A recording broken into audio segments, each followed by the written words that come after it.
Good morning, Daybreak watchers. We're going to get going in about 45 seconds here. Catch Sharp Takes with the Stephanie Miller Show from 8 to 11. Thoughtful analysis from the Tom Hartman program from 11 to 2. And in-depth discussion with the Jeff Santos Show from 2 to 5. Settle into the evening with Nightlight with Pete Schwaba and Greg Bach from 5 to 7. Fresh voices, new perspectives, and the insight you need all day long on 92.7 WMDX. Finding support for my child with ADHD felt overwhelming. I didn't know which direction to take, but understood.org's resources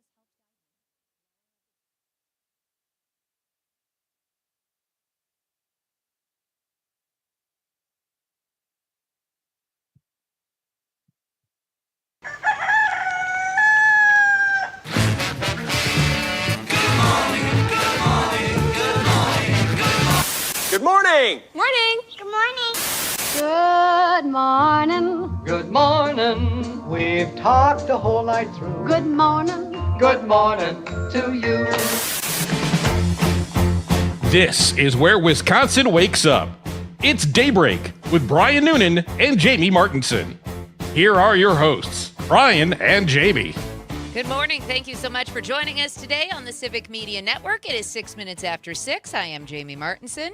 And good morning, I'm Brian Noonan. Glad you're with us. If at any point in the program you think, I got to get involved in this thing, 855-75-CIVIC, 855-752-4842.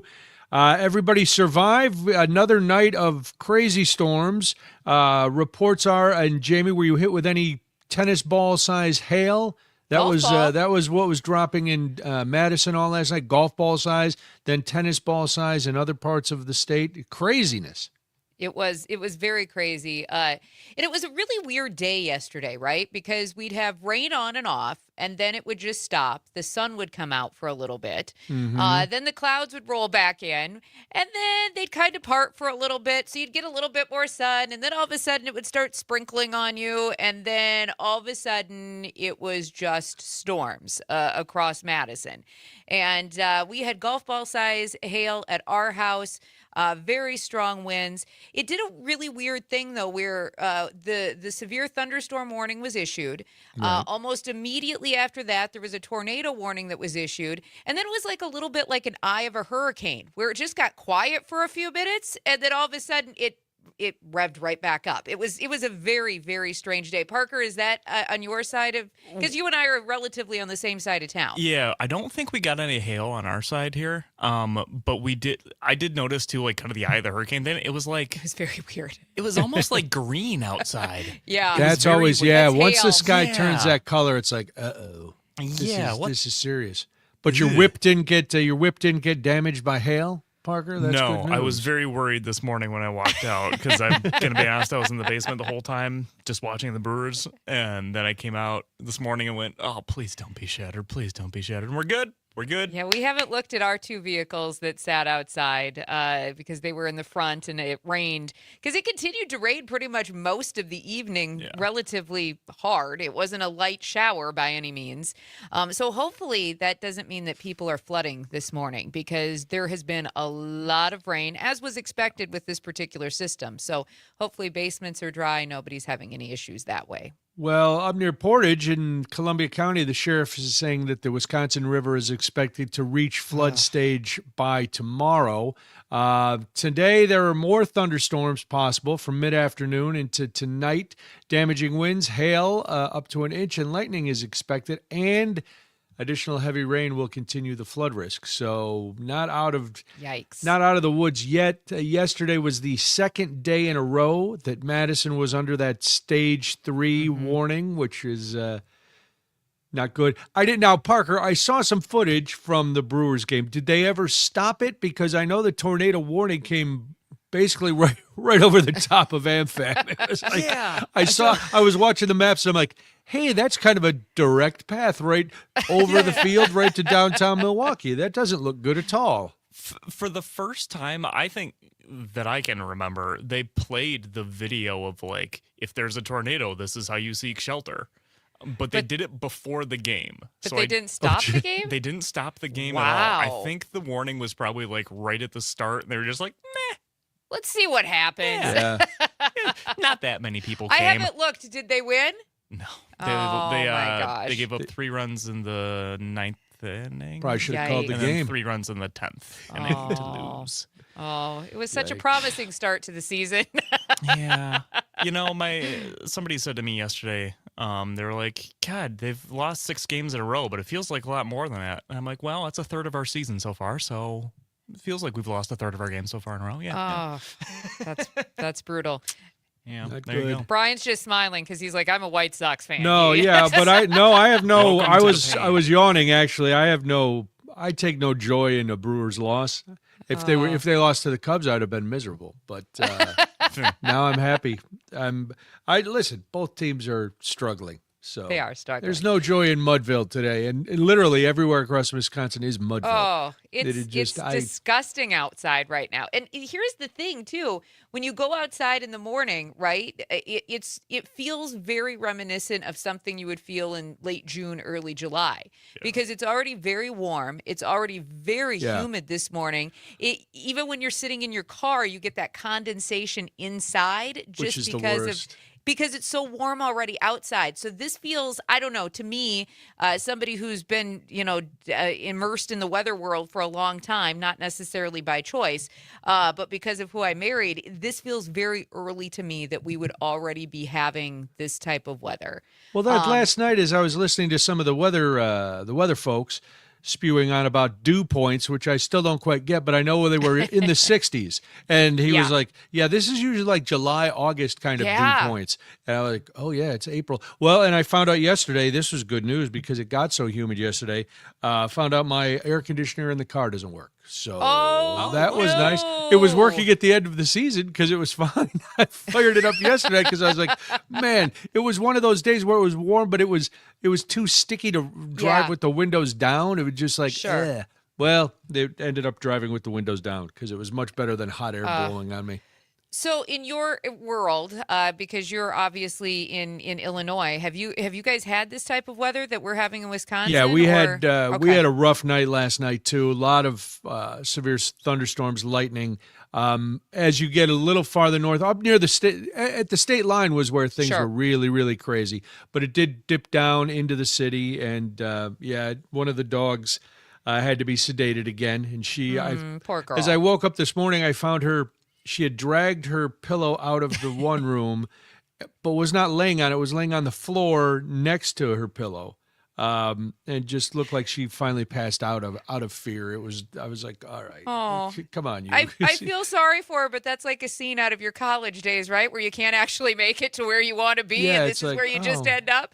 Well, that was it. It's like, wait, why did you pull it out and then not lay on it? You pulled it out, you blocked the door, then you just laid down on the floor, and the other one's on the couch. You had her doped up on a calming medicine, and then out of the fear and the anxiety, she probably just passed out. Thank goodness, though, because it's been this whole there's a bigger discussion to have about climate change and the severity of storms, and now I always start to get into, as we get closer to the summer and hurricane season starts, and you're like, what's that gonna look like for the southeast and the Gulf Coast and all of that, and El Niños and El Niños and I think that's just it too. I mean, I don't want to do the whole back in my day, but essentially the weather patterns have changed. They are not the same as they were 10, 15 years ago and even beyond.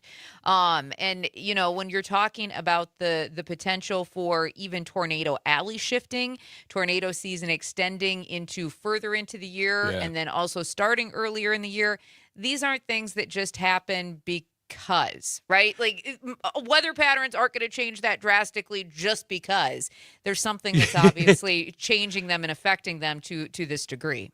Well, yeah, it's again going back to watching the weather, monitoring things everywhere last night, and repeatedly it's like, yeah, we don't see these kind of storms usually this early, this severe of a storm. We don't see tornadoes like this early. Right. It's like, okay, well, something's going on. And our poor producer, Frank, did not sleep. His air conditioner in his house was broken. Now, I haven't turned I didn't turn the air on then in the house. I opened the windows. Ours has been on for about a week already. Really? Oh, well, your allergies. I get it. Corey's also, here's the thing, too. My husband grew up in the Upper Peninsula of Michigan.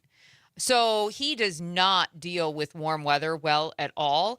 And in fact, it was on our honeymoon. We went up to the UP, saw family, did a little touring around of the UP on our own. The day we left, it was May 1st, and this is not a joke. Back in South Dakota, where we were living at the time, it was already going to be 95 degrees. Very normal for South Dakota in early May. That's not out of the ordinary. In the UP, it was going to be 78 degrees. And as we were leaving to head home, his family was in a complete panic because it was actually they don't have air conditioning, right? They don't have air conditioning. They had to get the fans out of storage, and it was going to be over 65 degrees on May 1st, and it was a complete panic to the point where nobody even said goodbye to us. They were like, we've got to go get the fans out of the shed. And we were like, okay, we'll see you in like 6 months, I guess. And we took off because that's very, very much how it is for several people in the UP because they're just not used to this weather. So as soon as it gets about 65 degrees, my husband is in also a complete panic, checking thermostats, making sure that things are going to run. And the first sign that it gets 70 degrees, our air conditioner goes on. Just stays on then for the season. See, and it's got to be like mid 80s. That's when I'll turn it on, unless it's super humid. Because I like the breeze. I open all the windows, not because our air doesn't work. I just like getting that breeze, that fresh air through, air out the house, especially after the winter. Get all that dog smell out of there. Right. It's like cleansing the house after being closed up, right? Get the wind through here. No, we are very much not by my choice. I would be okay. Even with allergies, I can take enough allergy medicine because I also appreciate fresh air, breezes, all of that. But no, he just absolutely cannot handle it. He almost it's almost like he starts having a mini panic attack about the fact that I've got to get the air conditioner uncovered. I have to do this. So 23 years of marriage next week. I just go, okay, you go do what you need to do. Wow. No, Some things are not worth the fight. You know this. I like air conditioning, but there's and it's weird 'cause up here I have it. The downstairs stays nice and cool. Up here does not stay cool in my workspace. So I want to change the subject because I don't know if do. you know, Weather but boring. it's tax day as well. I don't know if we can spice up tax day with weather. I was going to say we're going to go from weather to tax day. So yesterday, in the middle of the storms yesterday, my elder son calls. He did his taxes earlier this week. Come to find out that because of the Affordable Care Act and changes and hours and not being a student anymore, he now owes $900 to the federal government. All right. So in the middle of the storms yesterday, he calls me and he's like, I really hate to bother you, and I'm so sorry because I know I screwed this up. And I said, what did you screw up? And he says, well, I owe the IRS money. I said, well, that's not on you. But I said, could we maybe talk about it when there's not golf balls hitting my picture window? Is that maybe the appropriate time? Does he only call at inappropriate times? He called you the night before at 11 o'clock when you were asleep. And at that point, somebody better be dying if you're calling me at 11 o'clock. Because it's convenient for him at that moment in time. So that's when he calls. I'm very used to it with him. Again, kind of like the air conditioning saga of our house, I pick my battles. I don't fight everything. And I said, let me call you back after the storms go through. Well, by the time the storms went through Madison, then he had storms in Milwaukee. So I don't know if anybody ever connected because I eventually went to bed.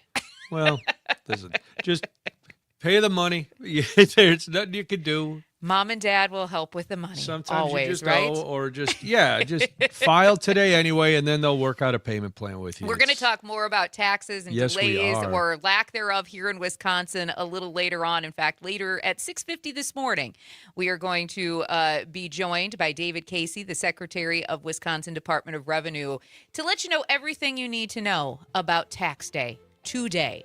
So, wow. Continuing our complete obsession with money and politics. Has Tom Tiffany been taking a lot of money from We Energies? We'll get into that and more as Daybreak kicks into high gear. I'm Brian Noonan. I'm Jamie Martinson. It's 6:19 right now, and you are listening to the Civic Media Network.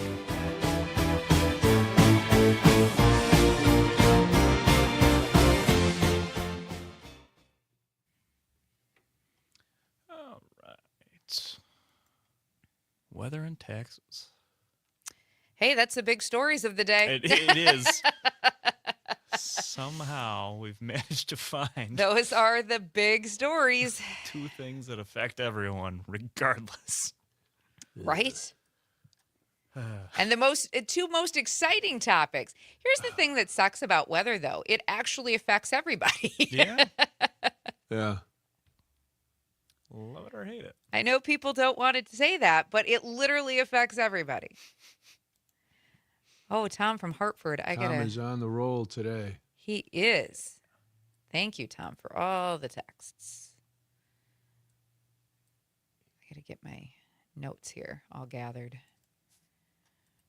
It felt like last night when the skies were being really weird, it felt like I should have been in a Mallards game because we had so many of those last year. Yeah, if you're joining us on the stream this morning, thank you for being here. Tom says that there was lots of rain, lots of thunder and lightning, flooding probably around, especially in the Hartford area where he's texting from. He observes that if you, from the past, if you have a coldish winter, you typically have a warmish summer. I think that's always colder in the winter than it is in the summer, but I think that's how it works. But yes, maybe he means like a big swing. I don't want to argue with anybody. And then Scott says that was a perfect transition from global warming to people needing air conditioner when it's in the 60s. Yeah. Oh, no. I have just learned to not fight my husband on the air conditioner. I usually walk around in our house in a sweatshirt all summer long because it's usually cooler than what I would prefer, but that's okay. He's happy.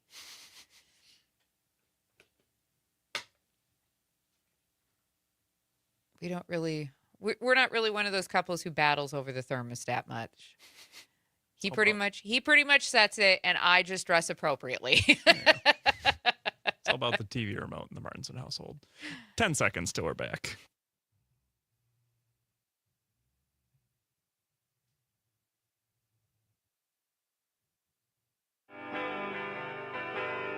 Local voices, statewide impact. It's Daybreak with Brian and Jamie. 6:22 right now. Thank you so much for joining us this morning. I am Jamie Martinson. And I'm Brian Noonan. If you want to get involved, 855-75-CIVIC, 855-752-4842. Does it concern you what companies donate to what candidates? This comes up all the time. Wendy's donates a lot of money to Trump, or Target does this, or does it change your mind at all? Does it make you question? Well, in some cases it wouldn't matter anyway, because if you need power, We Energies is We Energies, and so there was a question about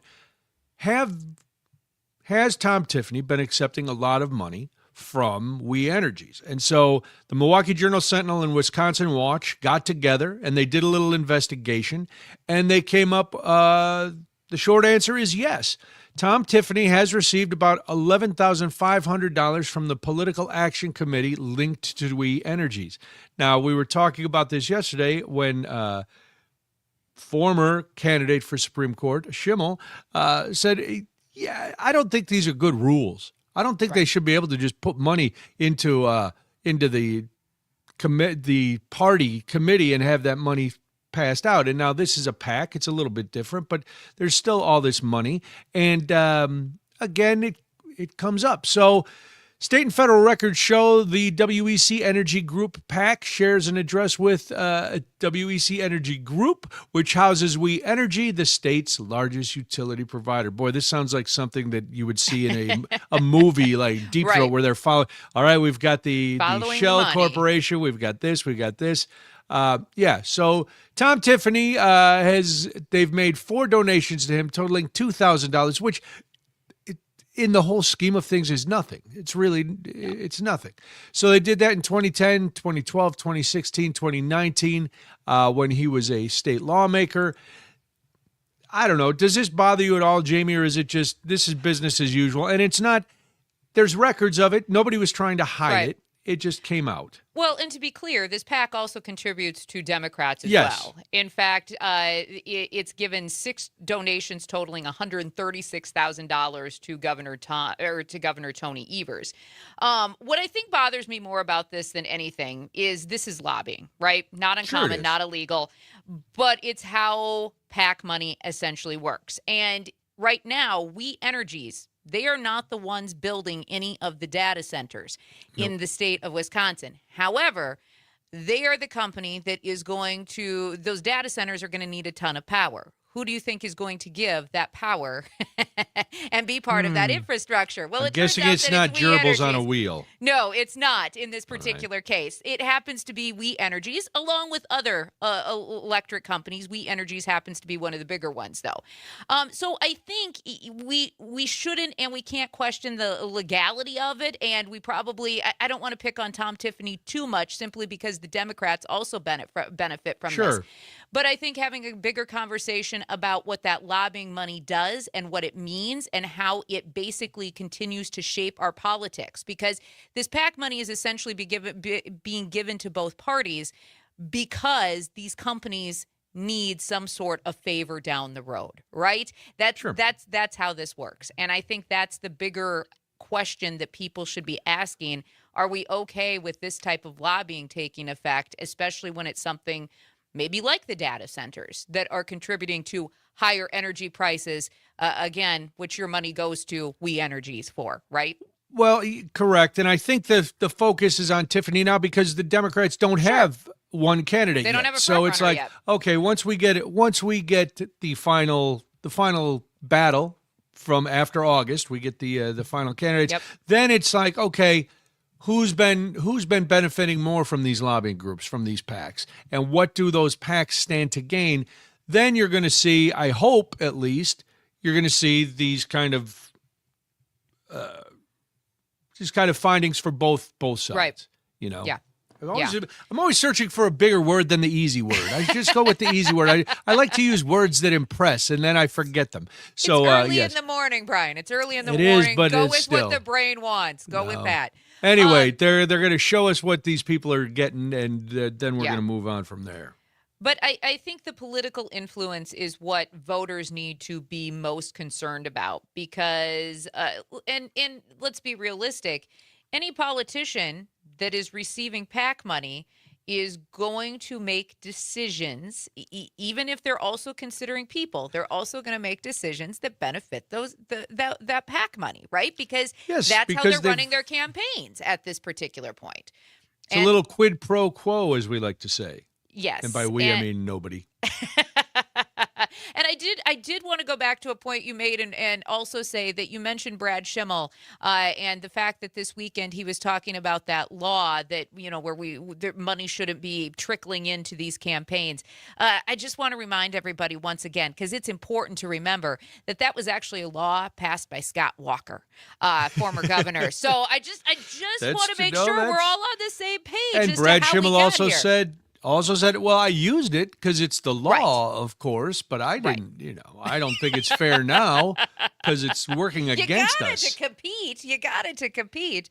You happen to have a big coffer of money. He and Susan Crawford had big coffers of money. Huge. But we know that Brad Schimmel's was also coming from PACs endorsed by Elon Musk or associated with Elon Musk. And I think that's the other thing, too. When you look at this PAC money, again, no party is not willing and participating in this system. But at the same time, you also have to wonder where some of the PAC money is actually coming from, and I think that's a bigger question, too. And when we can't pinpoint it, I think that raises doubts about maybe what some of the true intentions are, not only from the PACs, but maybe from those candidates. The other day, you brought up the Electoral College, and I said, oh, here we go again, the Electoral College. And then I'm perusing the press yesterday, and I come across a story that we may be getting closer to the popular vote deciding a winner in the presidential election than we were before, and Wisconsin is involved in this not chicanery, but this little plan that might actually finally do what people have been calling for a long, long time. We'll get into that. And I want to know from you, After the last presidential elections, is it time to adopt the popular vote as the final word? This is Daybreak on the Civic Media Network.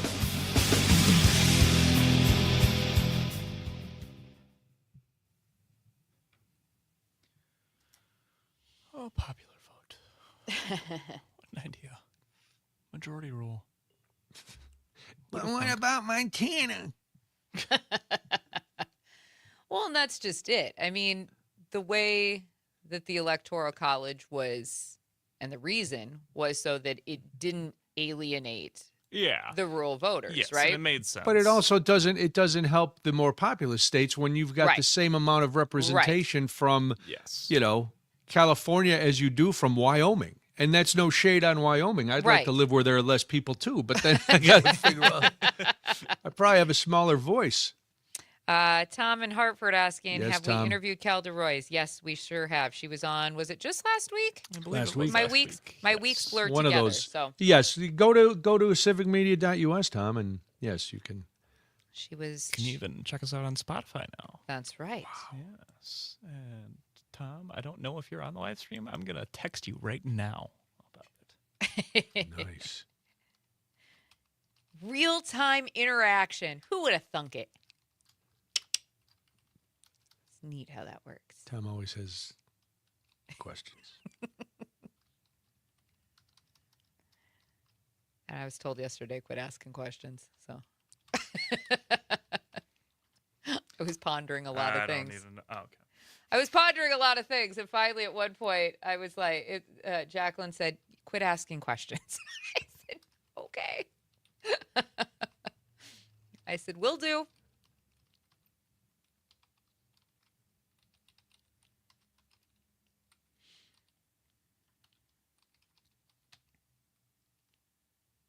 What a gross morning.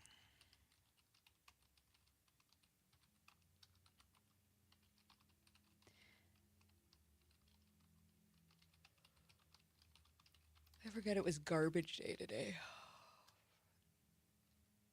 I Your got garbage day is Wednesday. I got halfway down, halfway out of our little back alley. And I looked around and I was like, huh, everybody else has the garbage cans out. Then I looked at my That means I have to phone. go back in the house. Though. Then I looked at my phone and I was like, huh, means I have to circle back around. Ooh. Wapaka County is trying to secure the Big Falls Dam because of the flash flooding. Yikes. Is it Wapaka?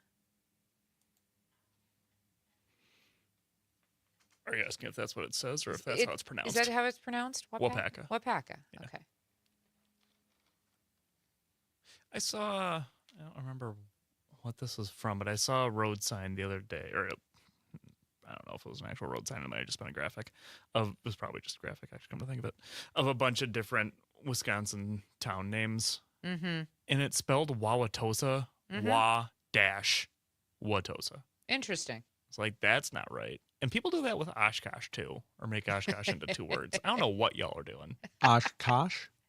Oshkosh, bigosh. Oshkosh. Yeah, that's.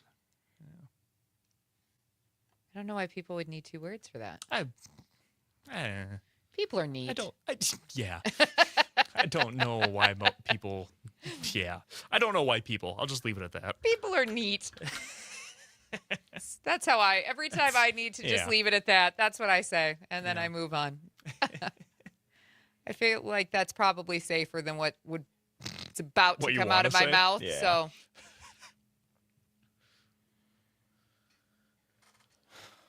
It is gross. it is really gross out right now.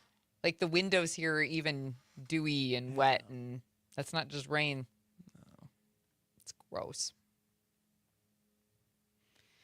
I'm wondering if the construction site construction that is not happening today, because I noticed the ramp was not full of workers today. really? When I pull in, they're usually going down, starting to walk down, or just starting to pull in. Sure. Yeah, they're just starting to park same time as I am. A couple of them do. But the one usually sleeps in his car for a while, Yeah. because I usually park next to him Okay. because it's pretty quiet in the ramp early in the morning. Yeah. You kind of get your pick of where you want to park. You're not on the top floor. All right. We got 10 seconds here.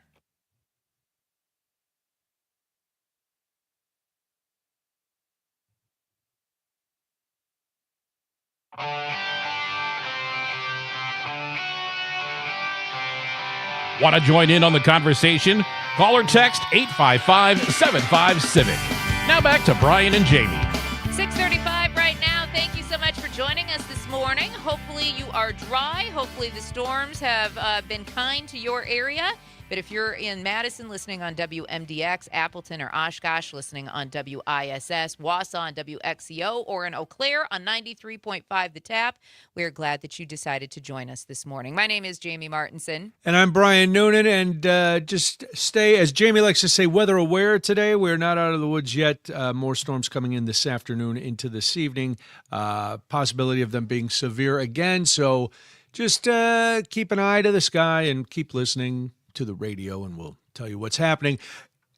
Should we finally go to the popular vote as the final word for electing a president? 855-75-CIVIC, 855-752-4842. We could be one step closer. This is of getting rid of this pesky electoral college. A national majority vote for president is one step closer because Virginia's governor, Abigail Spanberger, signed a national popular vote bill into law. She joined an interstate compact with 17 other states in the District of Columbia. And you may be saying, why are you telling us this? Because Wisconsin is one of those states in the 17-state compact. So, under this compact, states would assign their presidential electors to the winner of the popular vote, regardless of the results within the state. It don't matter. You right. Win the vote, you get it. It takes effect when states representing a majority of electoral vote pass the legislation and thus would determine the winner of the presidential contest. Right now, we've got 200. They have 270 of the 538 votes needed. They need 270. They need 270 of the five. Okay. They have 222. Yep, right. Yep. Got it. They got so they're a little short.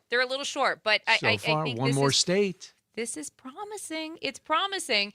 And every state that has so far enacted the compact has Democratic electoral majorities. And so, of course, you're talking about states like California, New York, and Illinois. But as you mentioned, Wisconsin, also part of that, including there's other swing states involved already as well, including Arizona, Michigan, Nevada, New Hampshire, and Pennsylvania, too. I find this, here's the thing. The Electoral College was created in 1787, right? This was a compromise because the forefathers were essentially trying to figure out who should pick the president, who should pick Congress, who should pick the people. They weren't really fully trusting either option, so they landed somewhere in the middle, which was the Electoral College, right? Because they allowed the states to choose the electors, and those electors then picked the president. And they had their reasons behind it. One of them is because they wanted to protect the smaller populated states, because if everything was based purely on population, then those larger states were going to dominate elections. It also forced candidates to build support across different regions, not just the big cities. And this is also the part that people don't really want to talk about, but it's part of our history. The Electoral College was also tied to how political power was structured at the time, including the compromises around slavery. So we don't like to talk about those things. Hello. That never happened, right? Right. But 1787 was a long time ago. And things have evolved. Parker, that's even older than me. No. Mm-hmm. Whoa. I thought you signed the Declaration of Independence. I did. Look under John Hancock. He actually wrote over my big signature. Ugh. But things have changed. The country has evolved. And I think it's time to look at a different system than what's currently in place. We are the only democratic nation in the world that still uses the Electoral College system of electing a president. Well, and two of our elections in the 21st century, the person who got elected did not win the popular vote. That's George W. Bush in 2000 and Trump in 2016. They did not win the popular vote. And according to Pew Research, another poll, take it how you want, but from 2024, this poll came out. 63% of Americans said they would replace the Electoral College with a national popular vote. 35% oppose the change. We got the majority of people behind this. It doesn't make sense. We heard nonstop after, that Hillary won the popular vote, but Donald Trump is still president. And it doesn't, I understand all the past rationales. If I lived in a less populated state, I would probably feel different. But that's how it goes. Right. I understand. You live in a less populated state. Your vote still counts. It just doesn't count proportionally more than my vote just because I live in a populated state. That's not fair either.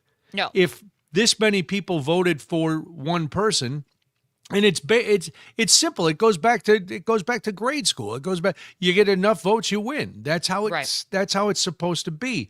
So the fact that we're giving preferential treatment now to people who live in less populated states just to be fair. Well, what about all the people who voted for the person who got the most votes? What's fair about that? And I know it was saying, it's not fair. It sounds very childish, but that's, you know what I mean. The weight of a vote should be the same no matter where you vote. It's never been a perfect system. It's always been a negotiated system. I mean, the Electoral College is a negotiated system. A popular vote system would be a negotiated system. It doesn't necessarily make it wrong. And if a candidate is winning the popular vote, that to me feels more like the will of the people than the Electoral College, which is being thrust upon us from some 1787 law. We have several texts rolling in this morning. Tom says, yes to the national vote issue. It makes sense as long as the states have 2 senators. He's all for the idea. Thank you so much for the text. Frank from Poynette says, listening on WMDX, get rid of Citizens United, yes on popular vote, and ranked choice voting. And see, ranked choice voting, I think, is a bigger discussion. And I'm a ranked choice voting proponent. And that's for a discussion for another day. But Len also says, yes, seems the Electoral College system is another form of a weasel clause. If you want to chime in on the conversation this morning, 1-855-752-4842, 1-855-75-CIVIC. The question we're asking you this time around, after the last few presidential elections, is it time to adopt the popular vote as the final word? Yes. We'd love to hear from you this morning. Yes, Yes, I that's think this is actually a simple question, and I feel like the answer is simpler than a lot of people make it. Here's the thing that I think why there's consternation, especially from the Republicans. They don't win the popular vote very often. And if you go to a popular vote system, that means they are going to lose more elections. Well, and maybe it would make them rethink some of their policies. Perhaps that's the price you pay when you realize most of the people are not behind you. Now, there are some, or go ahead and finish your thought, then I'll... No, I was just going to say, I mean, if you move to the straight popular vote, it's going to definitely change the math for Republican candidates. And that's actually looking at numbers over time. That's not just opinion, by the way. In recent election, Democrats have consistently won the national popular vote, even in races that they lost, as you rightly pointed out, Brian, right? 2016, 2000 stand out for sure. So if you flip the system to purely that popular vote, you're talking about a system where turnout is big population centers like New York City, California, maybe even in Milwaukee. Major metro areas are going to carry more weight, and that's going to obviously favor the Democrats. I think a popular vote system, though, also engages more voters. I was just going to say that. Yeah.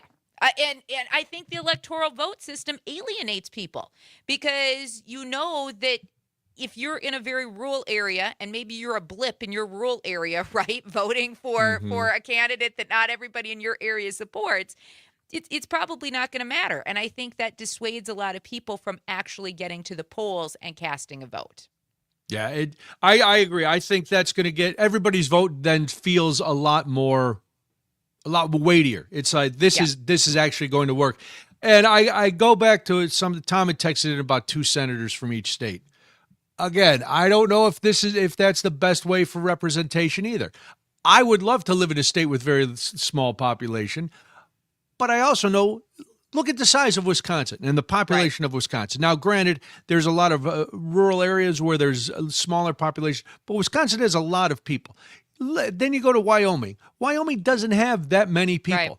Do we need the same amount of representation from a piece of land, basically, that's not populated, as opposed to a bigger piece of land or a smaller piece of land that has a lot more people in it?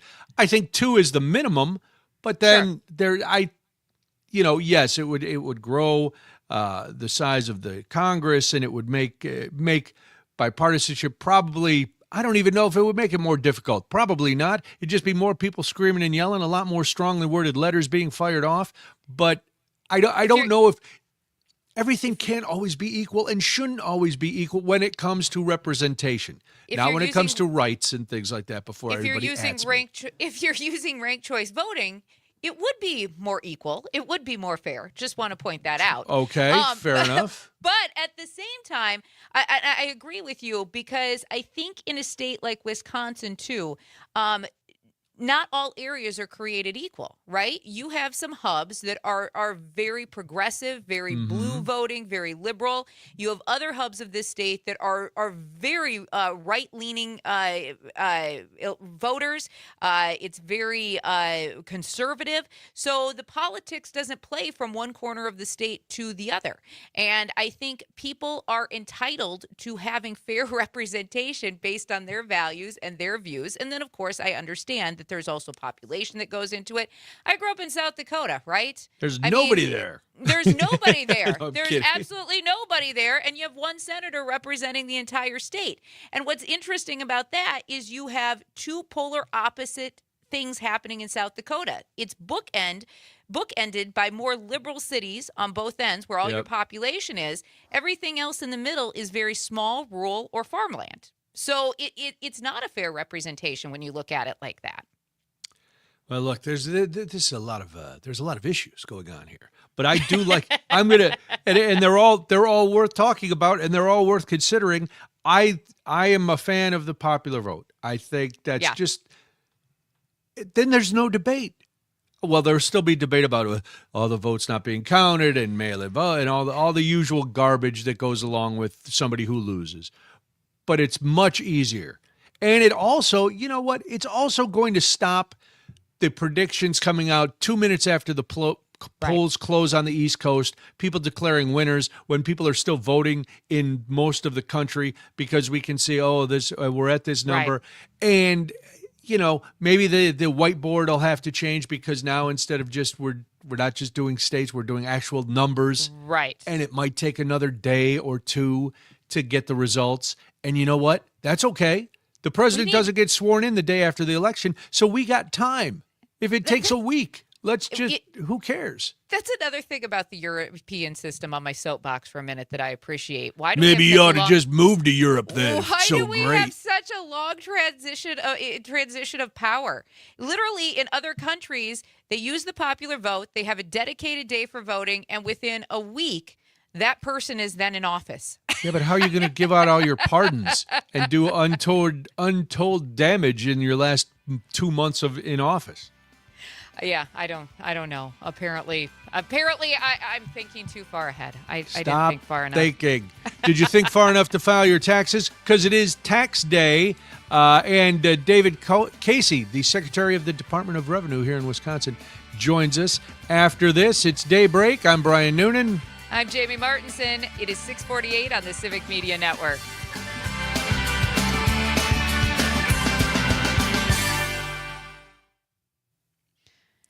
Tom, you are fact-checking me. Thank you. John Thune and Dusty Johnson. I forgot Dusty Johnson is now I was going to say something. I was like, no, I know there's 100 senators, and unless South Dakota gave up one and gave it to North Dakota, that was on me.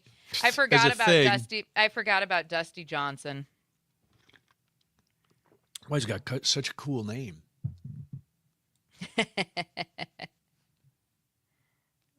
That was on me. John Thune obviously gets more press, so he was at the top of my mind.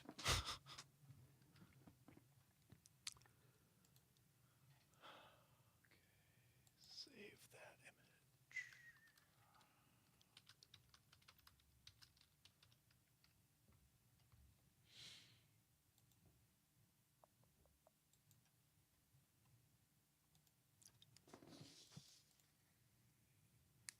Ah, Oh, that's right. We have a pre-record. pre-recorded. Yeah.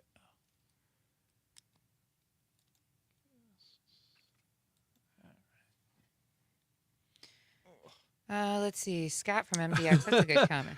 Tom, are you sure only one senator? Yeah. That's a Nope, good- that's on me. No, That was Tom, I we got it. literally forgot about Dusty Johnson. He's a forgettable guy. I mean, with a name like Dusty. He's actually married to one of my friends from high school. Wow. The American dream, Dusty Johnson. Her family was had the big accounting firm. Was this perchance the American flag themed? No, Oh, this was not. dang. We weren't close friends. We knew each other. We were in a lot of the same organizations, but we weren't close friends. Gotcha. No, those people were just insane. Nice. Still living on their farm, where we trudged through the fields with our sparkler bouquets. It was fine. God, spark. Oh. On Oh. a 100-degree day. They just lit themselves. So bad. But no, his wife's family owned the big accounting firm. So they met in college and moved back to Mitchell for a while, where she was a CPA in her family's firm. And then he had aspirations and dreams to be a politician. Man's got to have dreams. That's right. Our kids, when they were very, very little, were in the same play group.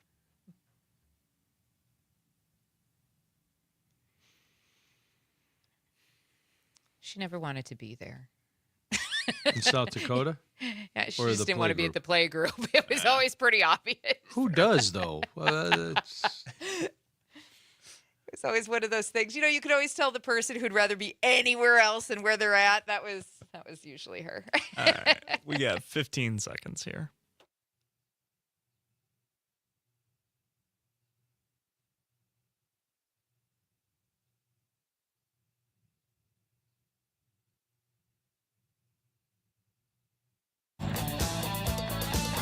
Now back to more of Daybreak with Brian and Jamie.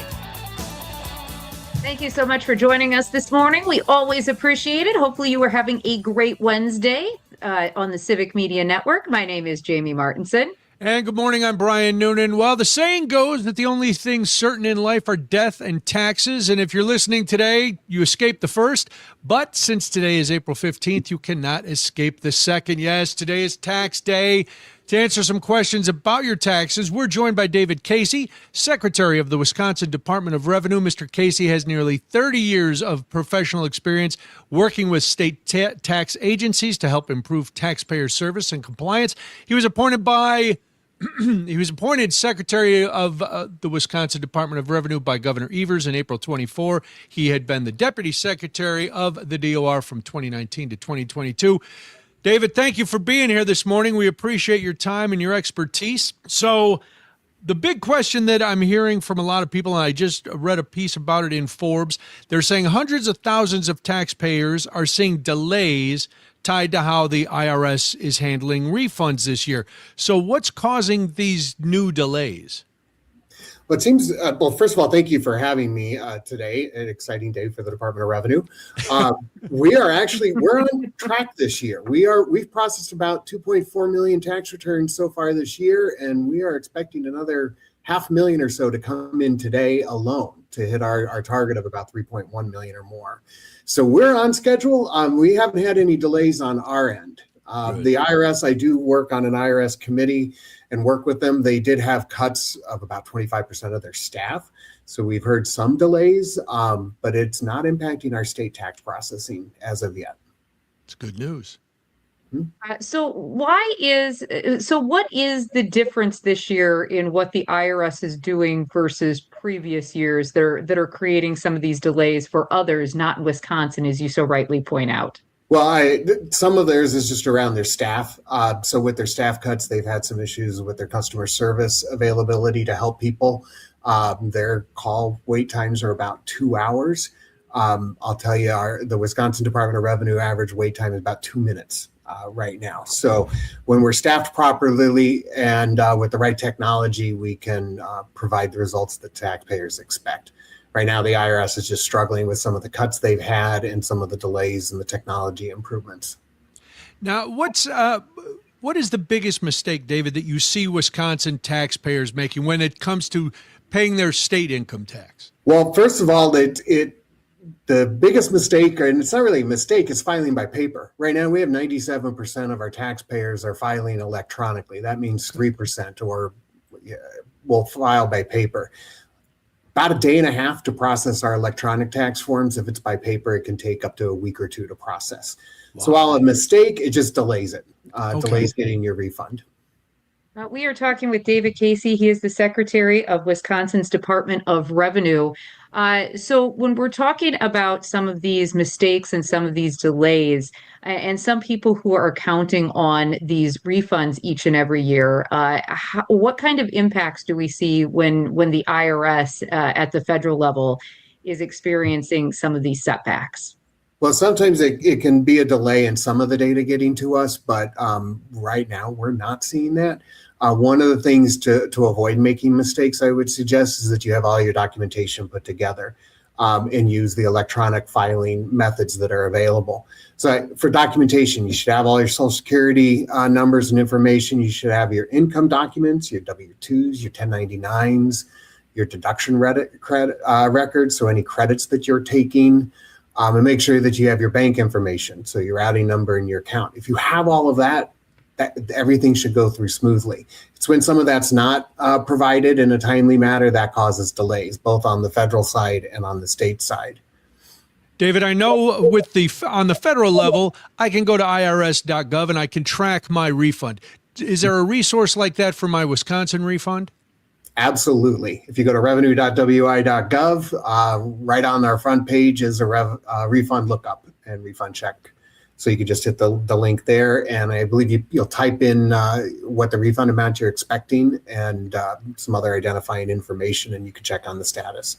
Typically, though, like I said, if you're filing electronically, our refunds are getting out in about a day and a half. Wow. I'll also note that right now our refunds are averaging just over $1,000. So people are starting to see the effect of the tax cut that Governor Evers signed into law last year. David, I know that there's a lot of young filers, maybe filing for the first time. What advice would you have for them this year if they haven't already filed, because time seems to be a ticking today? It's funny you mentioned that. We put a big emphasis in reaching out to young filers. We went on to UW campuses and interviewed and really did a big social media push to get new filers to file electronically. One of the areas that we offer this year, we've actually offered it for 5 years, is our WizTax. So you can file online at the Department of Revenue's website for free. It's secure, it's fast. Last year, we teamed that with the direct file with the IRS, but because of some of the cuts they made this year, the IRS dropped that ability for taxpayers to file online, but we kept ours. So a new taxpayer, they can do it on their phone. They can go onto their phone and use WizTax to file their tax return.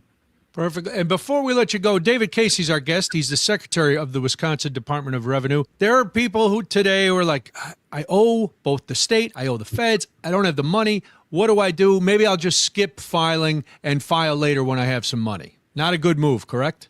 That is not a good move. File. File your return. Tell us what you owe.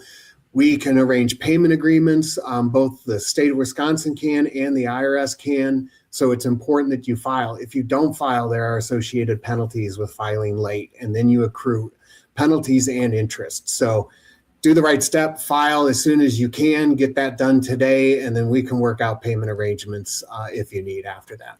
I was going to say the state's okay if you file because you'll come and find your money. It's just once we don't file, that's when we get in trouble, right? Exactly. And it's a lot more painful if you don't file than if you file and we just arrange for a payment agreement. We're pretty good with that.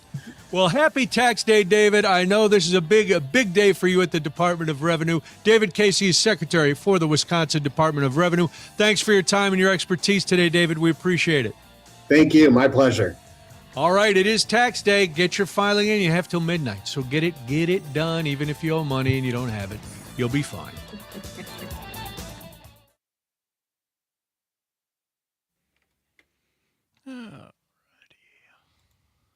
close that. And back to this. Oops, wrong thing.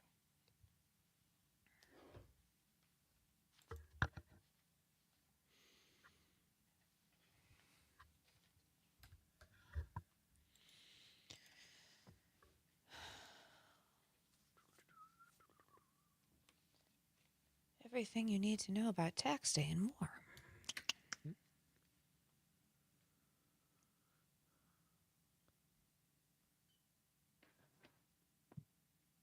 So are we skipping the Iran stuff this hour and going right into the other? Was that how I understood the plan? I will let Frank. I'll defer to Frank. Frank? Hopefully he's not vomiting or sleep. Ugh.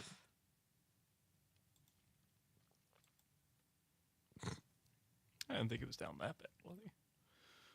No. Better not be. Can't have that.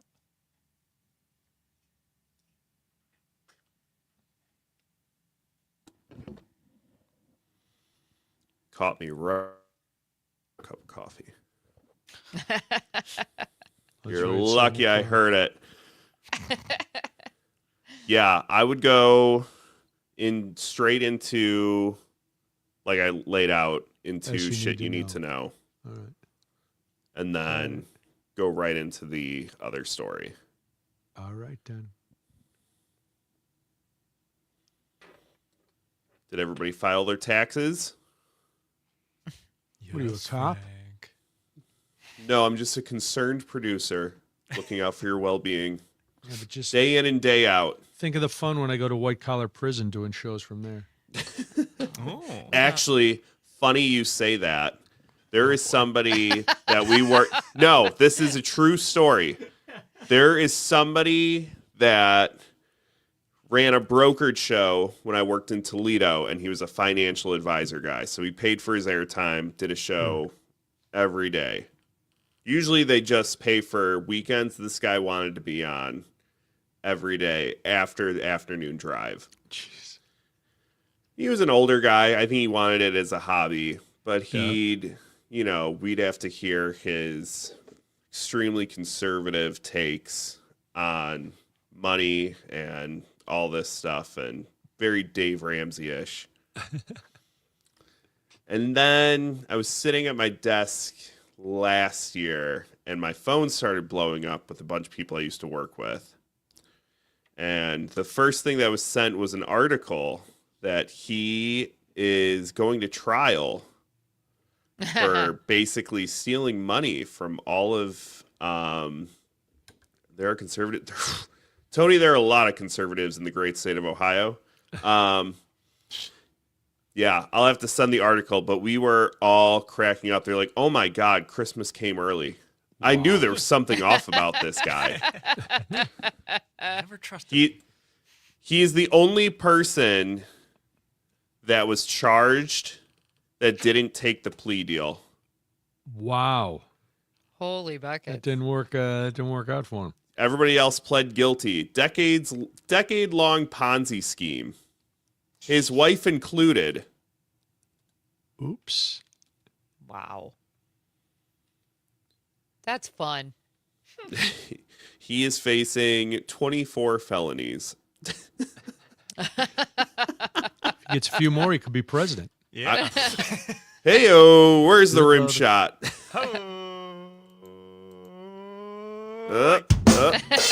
There we go.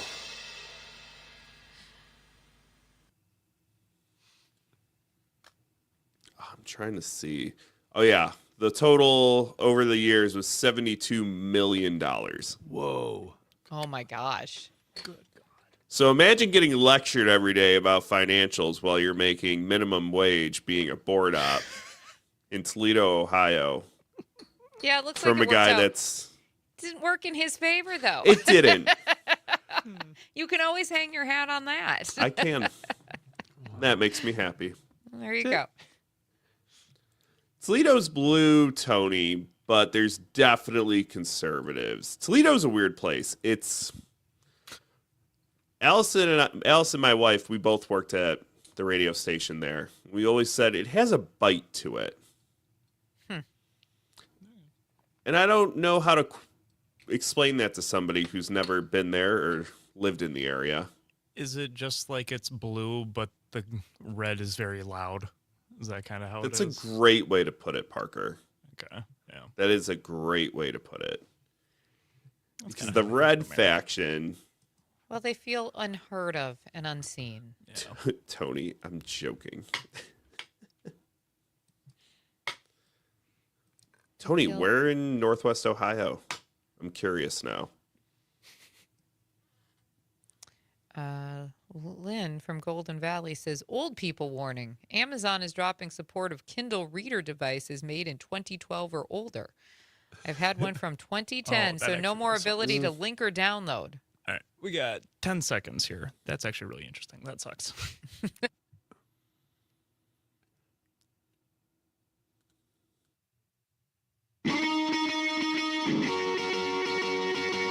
From Lake Superior to Lake Michigan, this is Wisconsin's Morning Conversation. Daybreak with Brian and Jamie. Thank you so much for joining us this morning. It is 6 minutes after 7 now. Hopefully your day is off to a great start. My name is Jamie Martinson. And good morning. I'm Brian Noonan. Glad you're with us. A lot to get to. There is a lot of stuff we need to know. It's a wake-up call in more ways than one. Time for some you need to know.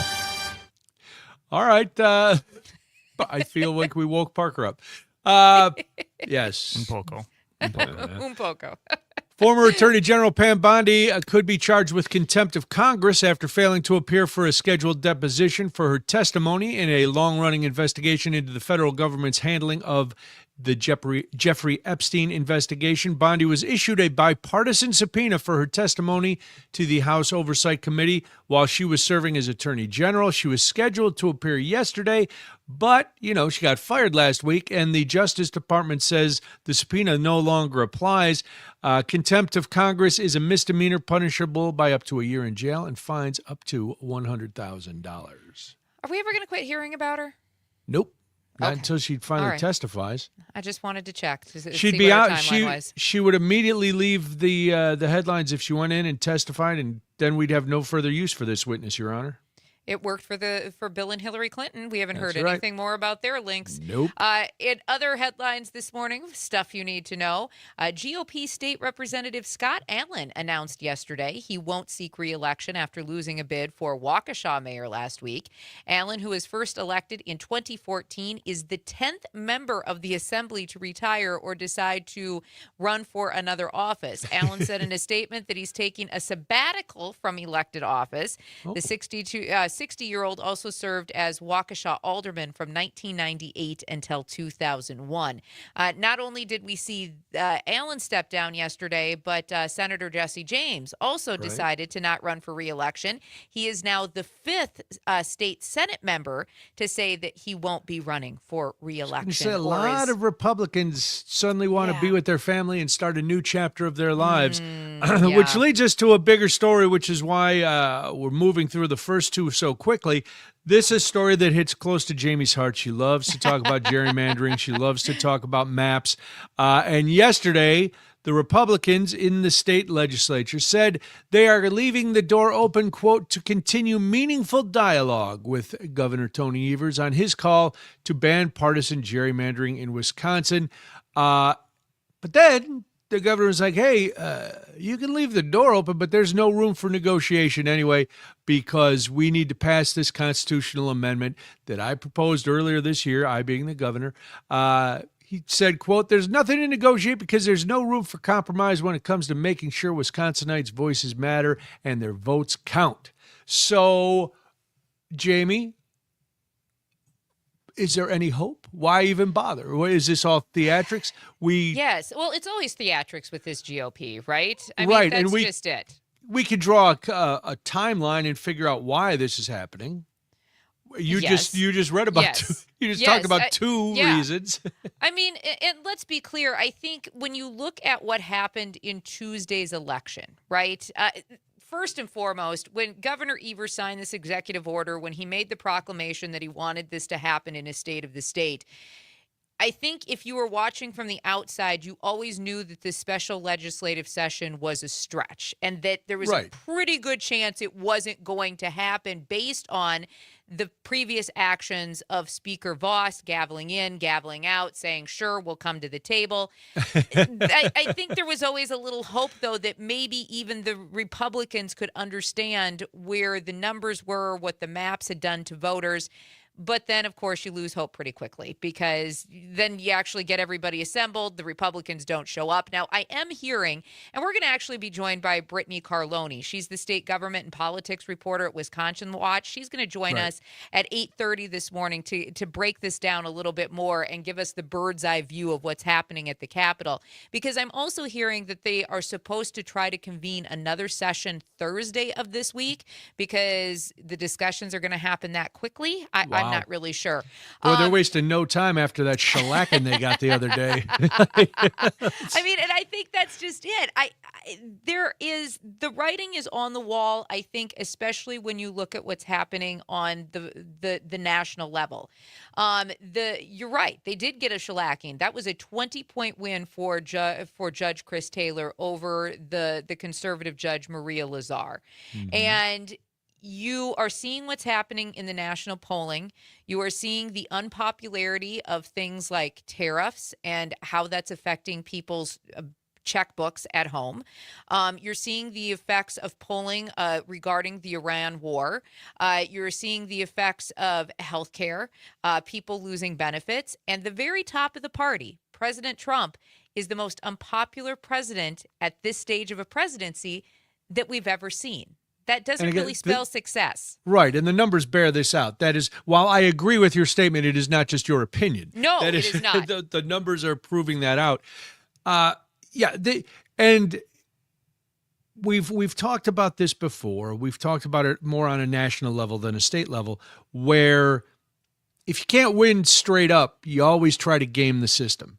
Mm-hmm. And I think we see that happening now where the Republicans think, well, because we control things for the moment, if we get in and get those maps redrawn, which proved to be fairer, not the fairest maps in the last elections, things didn't go completely as they wanted to. So now they're thinking if they can get in there and get these maps done, then maybe they have a shot come November. Yeah. And the governor's not going to. He doesn't need to make any changes now. No. So no. I don't see him backing down. So if we know that going in, that both sides are not going to back down because the Republicans are going to push for going back to how things used to be when the maps were even more unfair, and the governor is going to say, no, we made some progress, not even nearly as much, and we want to make this a permanent thing so that we don't have to go through this every 10 years or every time somebody gets a whim to change the maps. What's the point? I think here's what did make me hopeful yesterday, and it is the smallest sliver, glimmer of hope that you could possibly imagine. All right, reach for it. In other instances like this, where there's been a special session being called, they literally gavelled in, gavelled out, and they didn't even say we want further conversation. They just gavelled in, gavelled out, and went home. There was nothing else. There was absolutely nothing else. So that is my little sliver of hope, that at least they have made the statement that we are not shutting this down. We do want further discussion about this with the governor, with the leadership of the Democrats. Speaker Robin Voss, Senate Majority Leader Devin LeMahieu said that they are leaving this door open. And so I'm going to see that as this small little inkling that maybe they're going to come back to the table. And here's why. Because it all goes back to the people who are also resigning or saying they're not going to run again. Because Senator Jesse James is a perfect example of this. When he announced yesterday that he wouldn't be seeking re-election, I think if you're a Republican, that had to send some shockwaves because there are 4 districts considered in play this fall, and Republicans have to win at least 2 of them to maintain their majority, which was 18-15 to start this season. So with all of the announcements of people not returning or not running for re-election, the margins are slipping further and further. So I think if you're the Republicans, this is just me, my opinion, I think actually going to the table and having those discussions behooves you in some sort of way, right? Because your majority is slipping. And you can say that we want the maps to go back to what they were. People have seen what fairer maps are actually all about now. They like the fact that you have to work. They like the fact that you're actually getting a few things done for the state. And I think it's going to be worse for the party if you allow the maps to fall back to what they were prior to the current maps that they're using right now, which, by the way, those will expire at the end of the year, which is why the governor is pushing for this to happen now. Right. And while the current maps are not perfect, they are a little more representative of what's going on in the state. It can always be better, and it's a 10-year process, which tied to the census, but it still doesn't make much sense. Here's the thing. It's never going to be a perfect system. And I think that's the one thing that people have to understand. Whether you're a Republican, whether you're a Democrat, it's never going to be a perfect system. But the maps that we have right now that narrowed the margins in the Capitol for the Democrats, right? It is much better than it was. And it will never be perfect. You are never going to be 100% happy with what it's going to look like, because that is bipartisanship, and that is what the negotiation process should be. And that's what it should look like.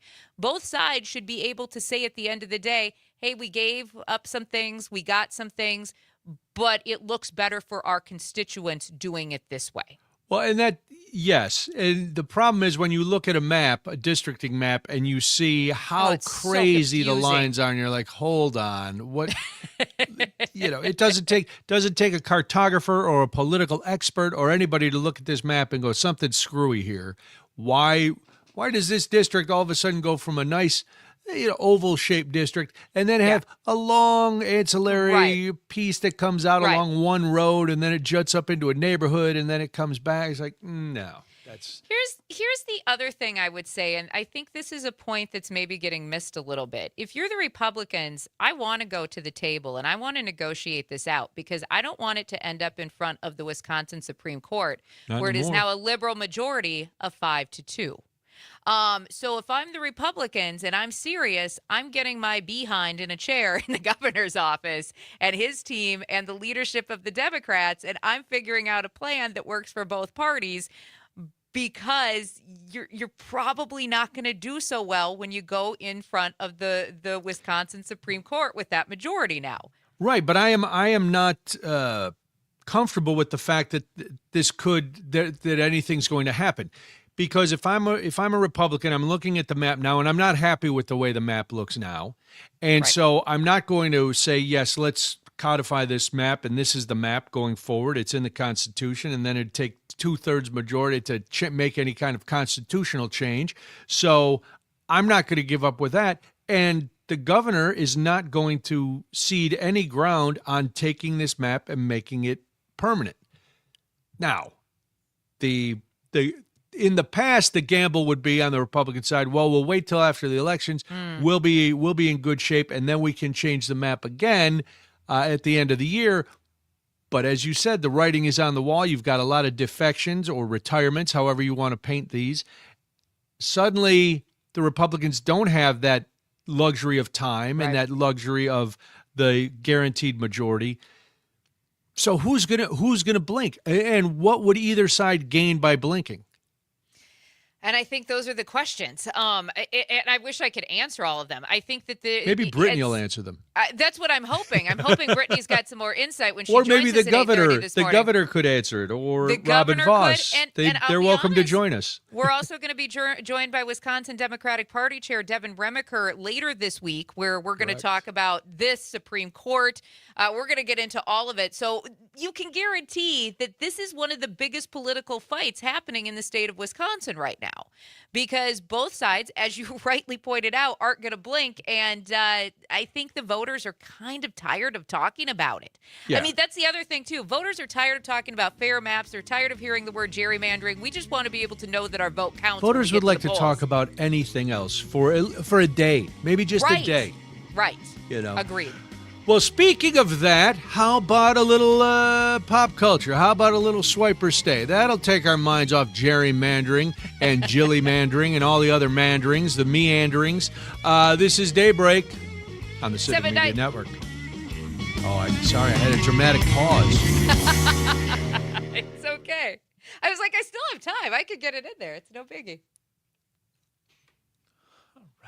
You did have a dramatic pause. Dramatic pause. My bad. No, you're good. No worries. Frank, you holding tight? You're not I'm not exploding? Nope, I'm hanging in there. Oh, you're a trooper. Coffee will help, I'm sure. Yeah, coffee always helps when you have an upset stomach. Yeah. Doesn't loosen things up or nothing. This is what real men do. They survive radio shows, producing them, not even full-time on air. But they survive these radio shows even with tummy aches. To everybody out there that wants to know what the qualifications are. You got to suck it up. That's the way it is. You know, must have access to Tums. You know, the worst part about... always. Yes. Welcome I to think 30. that's just radio in general. I remember being pregnant on the air with Max. And that was bad. There were some mornings. Now, I was lucky with him. I was relatively not sick with him. I was certainly glad that when Dexter came along, though, I was already staying at home. Because there were days that I would just pass out on the bathroom floor and my poor toddler would have to bring me a glass of water and a towel because I was so sick with Dexter. But there were days that I'd be like, okay, this is what we're going to do. This is my throw up garbage can. we're gonna do that in between breaks and move on right now because it was bad. Somebody get the bucket. Oh, it was, yeah. Better. The designated family bucket. Yes. Yes. Yep. It's got a writing on the side, vomit only. Yeah. Yep. Everybody's got one. Yep. Mine has paper towels in it, extra garbage bags. It's just... Of course. Sounds right. I had... You guys don't really have vomit buckets, do you? We do at our house. We absolutely did. Yeah. Growing Yeah. up. Yeah. We do at our house, too. It wasn't like written anywhere. No. But it was everybody known that knew was the bucket. what that bucket was for. Yeah. We got Where did 10 it just stay at seconds in the kitchen on the mantle? No, Where- laundry room. What if you had to get sick upstairs? Got to run down Laundry to the room. laundry room. Laundry room was upstairs for us. That's why it was the spot. What was the matter with your... Let's break out of the bubble and see what's happening out there in pop culture. It's Swipe or Stay on Daybreak. 7:22 right now. Hopefully you are having a great start to your Wednesday morning. It is time for Swipe or Stay, where we leave the politics behind for just a few minutes and we talk about pop culture. Our senior producer, Frank, joins us. How are you today? I'm hanging in there, but I will say it always. Tummy ache. I've got a tummy ache, and the air conditioning's not really working here, and I have like 1 hour of sleep. But other than that, I'm doing problems. I know. Other than that, I'm great. Whenever I can leave Brian speechless right before a break, or if he has a lot to say but he can't say it right then. It was mostly speechless. There is always more to say. This is why you got to watch the stream. Treat yourself one Yes. day and just watch the stream, even if you normally listen on the radio or Spotify or your phone or wherever you watch it. Watch the stream because things We are have some odd. interesting conversations. We really do. And we're about to have even more interesting Yes, let's conversations go. All right, let's with do Swipe or that. Stay. I'm going to read some pop culture headlines. Brian and Jamie are going to have to decide whether they want to stay or swipe on to the next one. Parker will be the tiebreaker if we get there. So we're going to move on to story number one, and this may be the last or one of the last updates we have on this one. But we have a Diana Rossini, Mike Vrabel update. Do we want it? Well, you said it's going to be it could be the last It one. could be the last one. So I will stay only to end this saga. I think we have to have it stay. Closure. So Diana Rossini has officially resigned from Has Vrabel the resigned? Athletic. He has not. Oh, okay. Just checking. So she actually posted the entire letter that she put in. She said, please accept this letter as my resignation from The Athletic, effective immediately. You and I have already publicly addressed the recent attacks against me, and I have nothing to add publicly to what we have said. I've covered the NFL with professionalism and dedication throughout my career. All this stuff. She goes on to say The Athletic supported me unequivocally and expressed confidence in my work and pride in my journalism, and for that I am grateful. However, in the days that followed, unfortunately, commentators and various media have engaged in self-feeding speculation that is simply unmoored from the facts. Wow, unmoored from the facts. Unmoored. She went full journalist. Wow. She's Love breaking that. out all the words. I love it. The next headlines we're going to see is Diana Rossini and husband split, or Mike Vrabel and wife split. Well, that's why I say it's one of the last stories, because if either of those two things happen, you better believe we have to talk about it. Yes, if she bursts a Vrabel baby, let us know. But here's the interesting part. The executive editor for The Athletic said, they supported her in everything that she was saying, and then additional information emerged, and that launched the investigation. So we've yet to see investigation what that extra stuff is. And I saw Dave Portnoy, the founder of Barstool Sports. I know he's a pompous talking head for the most part, but he did make a good point where he said, usually it's a weird resignation letter, because if you're under investigation and you have nothing to hide, you go, yep, go ahead, look into it. I'm writing this one out, and I'm going to be right. Yeah. Okay. This one. That's not what she said. That's not what she said. She doesn't want to give this any more steam, so she's just going to lose her dream job. I'm just going to walk away. So my question to both of you is, how long before we get a Diana Rossini podcast? Oh, Monday? Yeah, I was going to say within the next week or so, for sure. 100%. Yeah, she's not 100%. wasting any time. No. And she's She got will be contacts. She fine. can make it happen Yep. fast. She'll be fine. Moving on.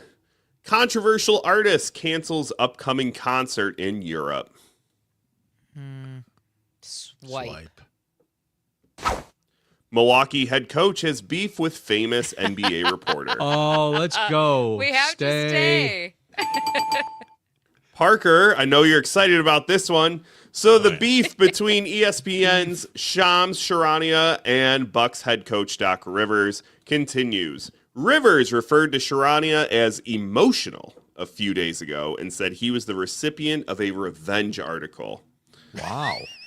Well, Charania went on the Pat McAfee show on ESPN the other day and said, quote, Oh my if gosh. the Bucks spent as much time dealing with their own internal problems as they did responding to accurate reports, they wouldn't be in the mess that they're in right now. Ooh, gauntlet Wow. thrown. Okay. Wow. I'm just here to document and cover it the right way. Wow. Holy smokes. Parker, All how right. bad is the Bucks situation coming from a fan standpoint? Probably not good. Not good Probably enough. not good. Doesn't feel great. Probably not good. Yeah, Doc resigning / retiring / probably getting fired, sort of, kind of, and Giannis probably gone. I still feel it's interesting because great. Doc Wow. Rivers was Giannis's pick. Yeah. As a head coach. That's who Yeah. Giannis wanted. They went out and got him specifically for Giannis.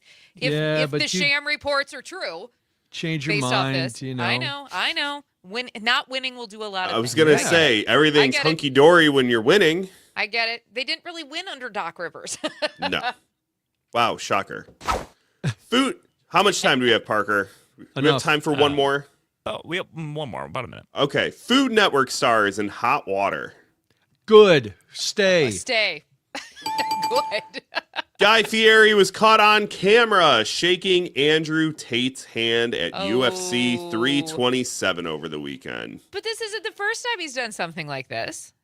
It's There the was another first incident. time. It's the first time shaking his hand and being seen with him. But no, if you've looked at Fieri closely and his Why would you? allegiances, Yeah. Yes. it's very much more skewed right. He Yes. was getting roasted on social media and said, I'm seeing all of your comments about the photo, and all I can say is that I'm devastated. He goes on to say, basically, he didn't know who he was shaking hands Stop.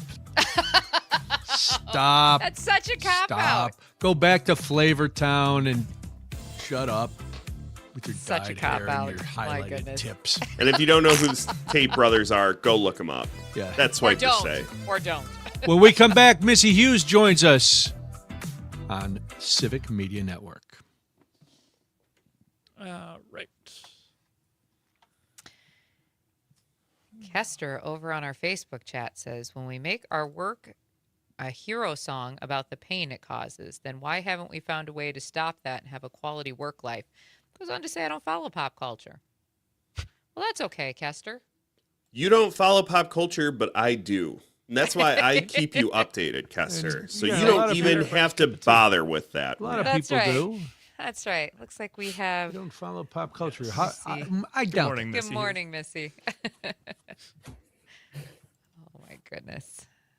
How are you? Morning, this everybody. morning? I don't Good know morning. if I'm supposed Thanks to for talk being or with not us. No, supposed no, to you're talk. good. You're good. We're in a break. We've got about 5 minutes here. 4 minutes. Okay, great. Yeah. How are you guys doing? Good. How did You? how I'm in Washington D.C. How was the weather? What's going on there? Wet, warm, humid, a lot of hail last night.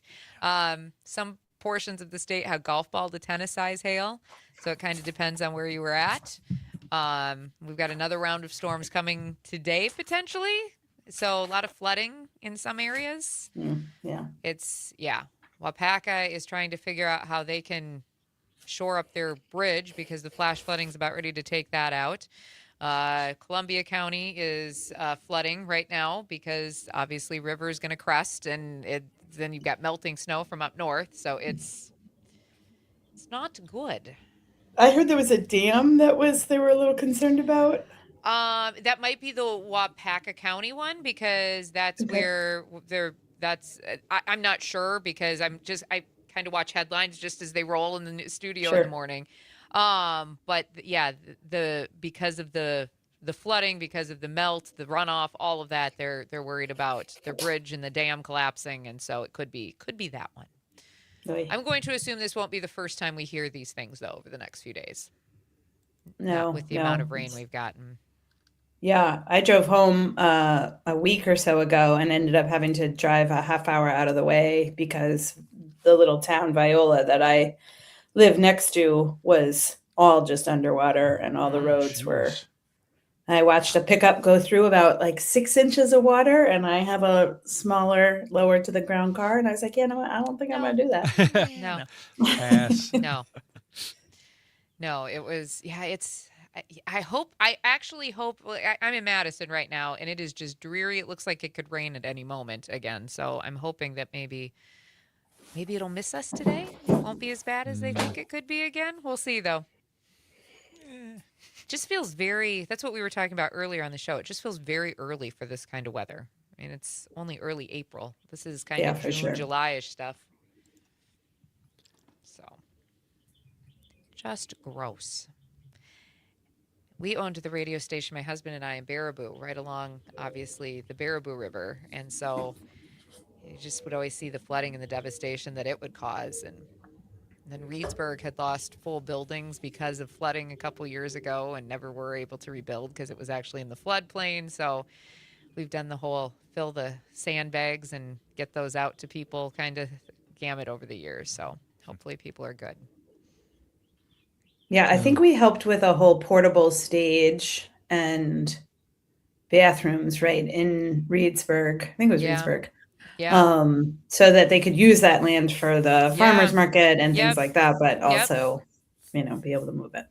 And I think that's probably, considering that was the theater, I think that's the best use of that land possible because it just makes sense because it never, when we moved to the area, that was always the first thing I always said is, why would you build a building like that close to the river? And I get it, floodplains change, zones change, but it just always felt like a very weird place to have a theater and a building that size, right on the banks like that. So. Yeah, it looks pretty when the weather's good. Yeah. And the conditions Right. are right. It's like, Look oh, isn't this it's beautiful right on the right banks on the of the water? river. Yeah, it's gorgeous. This is great. Gorgeous. Oops. No, it's a great place for a farmer's market. All right, we got about 20 seconds or so until we're back here. Missy, just so you know, when we get down to our last couple of minutes, I'll give you hand signals how many minutes we got left. And if you start to hear music towards the end, that means we have a couple of seconds left, so you just got to wrap it up quick. And we're thinking 15 minutes or so, is that right? Yes. Or 10 minutes? Yes. About 14 or so. 14. About Okay, 14, yeah. Yep. All right, a couple seconds here.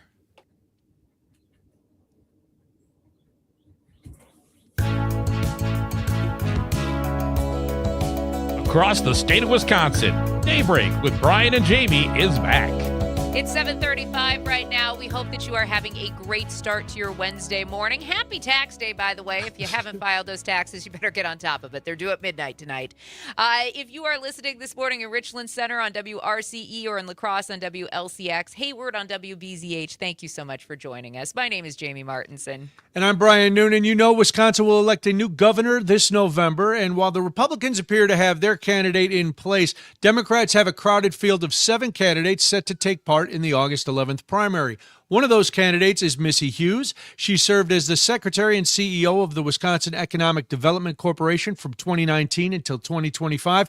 She was appointed in 2019 by Governor Evers. She's the first woman to hold that post. Missy joins us now to share some of the details of her campaign. Missy, thanks for being here. We appreciate the time this morning. Thank you so much. I'm so glad to be here. Well, we're glad to have you because we like when candidates have plans. And one of the top issues for Wisconsinites and people across this country are access to and the high cost of health care. So last month, you released a 10-point plan that you would hope to institute if elected governor. Can you share some of the highlights of that plan with us?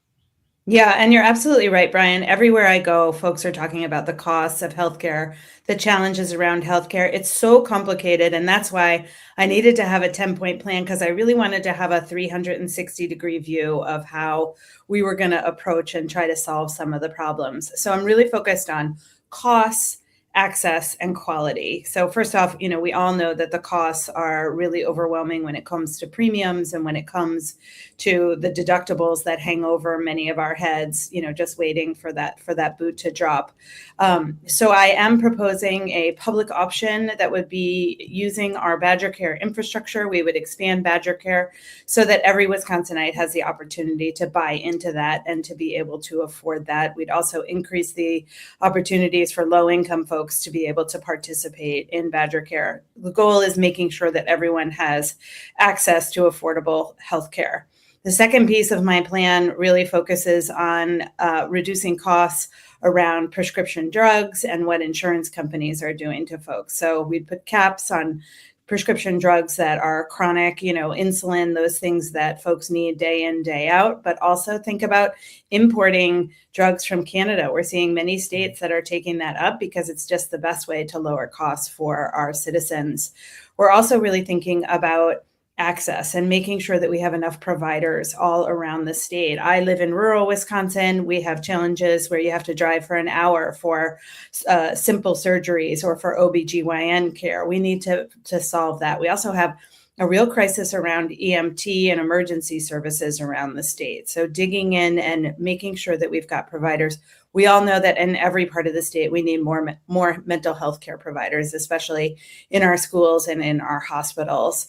And then finally, the thing that I'm most excited about is the quality part of my plan, because there's incredible research happening in Wisconsin at UW-Madison, at the Medical College of Wisconsin, with some of our great companies like GE Healthcare and Accuray, about really changing the game when it comes to the providing of healthcare and making sure that people get in and out of the healthcare system as quickly as possible and back to their families. Missy, you've also talked, I was doing a little reading on your plan, and you've talked about protecting access to things like vaccines and care as part of that preventative medicine. What concerns are you seeing right now, or do you have as you work that into your plan because of what's happening on the federal level? Well, what I saw during COVID, I served in Governor Evers' administration during COVID was a complete decimation of our public health system. And that has continued with RFK and Donald Trump. They have just, decimated the ability to know what vaccines you should get, to make sure that you're doing what you can for your family, to protect your family around vaccines. My mom was an allergist and immunologist, and from the very youngest age, she taught me how important vaccines were and how they were part of what we do for each other and taking care of each other. And so to see what's happening around vaccines and just around, the discarding of good science and knowing, that we need to use science to lead our decisions is really something we absolutely have to reverse. And we have the ability to in Wisconsin. We have a great public health system. We have folks who want to participate in that system. We need to lift them up, protect them, and say thank you for taking care of us. Missy, let's go back to something you said about the rural areas of the state. And we've talked about this a lot, how the medical care, access to medical care in those rural areas has dropped. It's doctors are leaving. Some places, the hospitals are closing because of funding. So getting more care there is obviously a priority. But how do you exactly do it when the hospitals weren't making money, allegedly, and that's why they closed? When you're losing doctors to the area, what can you do to bring these services back to those areas that need them? Well, I'll just say, in my community in Southwest Wisconsin, I served on the board of our local hospital, and the challenges around bringing providers to our rural areas is a big thing. We need to make sure that we've got childcare, that we've got housing, these fundamental pieces that folks are looking for when they're looking to create a life in a rural community. You need to be able to have those services available. And so that's the first key part. And then you need to make sure that the rural providers have the access to the facilities that they need, the training that they need. But we're seeing really innovative things in rural Wisconsin. We're seeing a really innovative cooperative start in Chippewa Falls after we saw the hospital closing there. We're seeing opportunities for clinics, for mobile clinics, and for telehealth. And we just need to, it needs to be an all-in approach to making sure that as providers are willing to come to our rural areas, we've got the support system around them to be able to keep them there and have them have thriving livelihoods. We're talking with Missy Hughes. She is the Democratic gubernatorial candidate, one of the candidates, I should say. MissyForGovernor.com if you want to check out more about her plans. Your experience is very unique in the fact that you also ran the Wisconsin Economic Development Corporation, and you've talked about this Wisconsin idea. What is that, first of all, and how do you turn that research at places like the University of Wisconsin into real healthcare solutions for the state?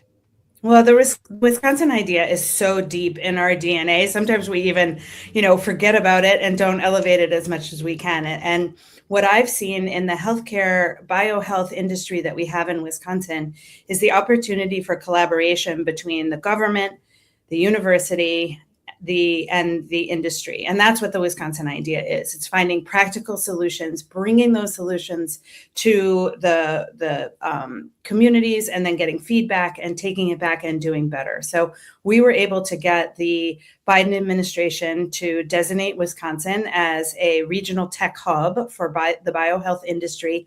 And just doing that has spurred incredible collaboration between the University of Wisconsin-Madison, the Medical College of Wisconsin, our industry, and our government in order to really move forward personalized care that can help folks be able to get exactly the care that they need rather than having the kitchen sink thrown at them, and be able to get back to their families and their work as quickly as possible. And it's really groundbreaking, exciting research, and we need to support that, but it has to the Wisconsin idea is getting that research from the lab on campus to the hospital room, back to the lab, and all through that process. And I'm so excited to see that. And I think there are so many opportunities for the Wisconsin idea to spur more innovation across the state in agriculture, in manufacturing, with AI, all of these different new technologies that we're facing. We know how to take those and make them really practical for Wisconsin.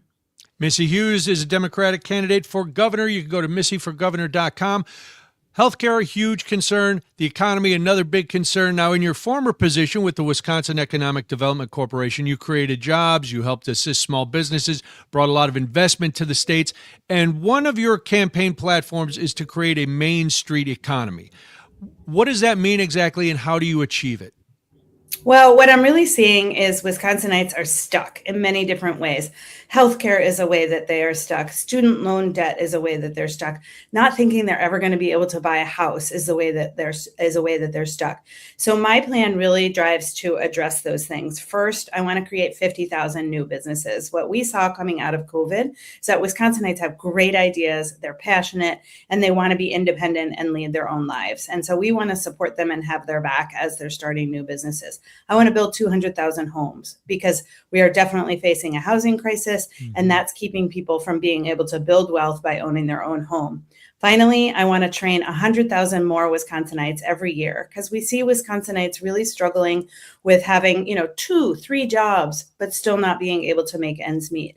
By using our incredible technical college system, we'll be able to get folks more training. And as we looked into it, we could see that we could increase people's annual salaries by up to $45,000 a year just by getting them some more training and getting them into the high-skilled jobs that I know our businesses need. Missy, I also want to kind of dive in quickly a little bit to the political landscape that we're seeing here in Wisconsin. We just saw that big Wisconsin Supreme Court race, Chris Taylor winning by about 20 points. What does that tell you? Because if you look at polls right now, especially in the gubernatorial race, everything is very neck and neck. But what does that tell you where the voters are right now in when you're laying out plans like this? And how does that affect what you're coming up with as what you would do as governor if you were elected? Yeah, look, voters are incredibly upset and also engaged. And that's what we saw last Tuesday. We saw that folks are ready for a change. They're ready for not the usual politician. I've never run for office before. As you said, I have kind of a unique combination of private sector experience. I worked for Organic Valley for 17 years, saving family farms, and then did the public work working for economic development. I'm not a politician. I don't have, a long legislative record, and I've just haven't been involved in election after election. Voters are looking for a change. They're looking for a new, fresh ideas and ways to lead the state forward. The truth of the matter is, although it seems overwhelming that there's 7 folks in this race, I believe that the winner of the primary is going to be, the next governor of this state. And so I urge people, and I'm excited to see people getting engaged, learning about all the candidates and deciding who's got the experience, who's had the impact across the state, and who can be able to bring a statewide coalition to beat Tom Tiffany in November. Speaking of getting to know the candidates, Missy, what's your favorite go-to concession order when you go to a ball game? Oh, 100% a brat with yellow mustard. Oh, Pop or beer? Oh, beer. Yeah. Okay. You didn't even have to think about it. That was the go-to. That one was great. As we look at the voters who are maybe undecided, Missy, what is the thing about you and your experience that you really want them to know as this race progresses? I really want them to know that I drive towards getting things done. I want to have a solution. If someone comes into me with a challenge or a problem, I'm pulling from all of my different experience to say, how can we make connections for you? How can we solve this problem? And that's really important to me. As you look at my record, I created jobs, I helped businesses, I saved family farms. I have actual experience on the ground of how to make things happen. I trust people to come to me with, this is a priority. This is something we need to fix. If we can fix this, we can start to move forward. And I want to help them get those things done. It's really just all about solutions and getting things done. It's incredibly important to me. It is not just promises and words. It's making an actual change in folks' lives. Missy, we got about 30 seconds. You have the resume. You have the plans. What's one thing about Missy Hughes, the person, not Missy Hughes, the candidate, that you would like people to know before we leave?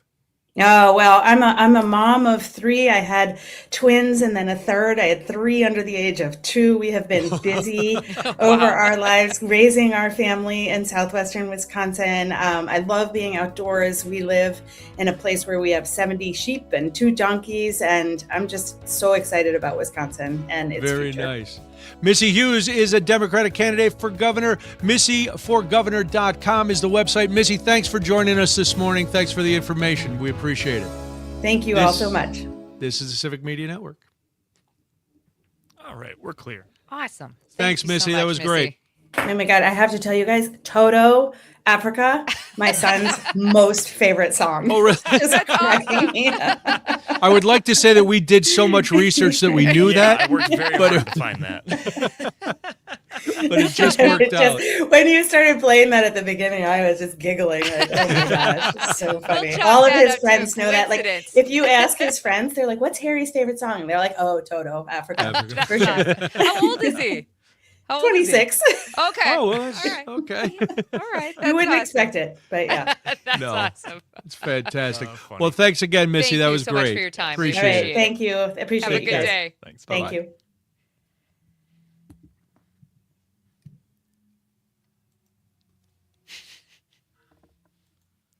Sometimes you just guess right. That's right. Yeah, look at you, Parker.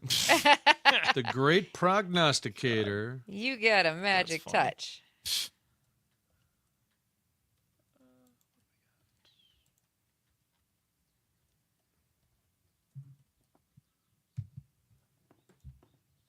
Well, we've voted for somebody who wasn't a politician before.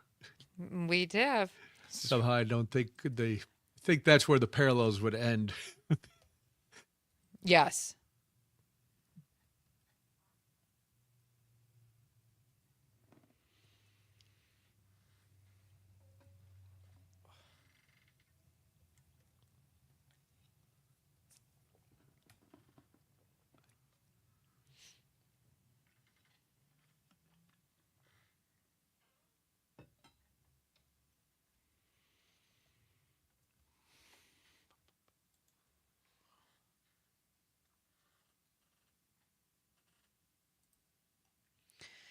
Tom says the Dems have such good candidates.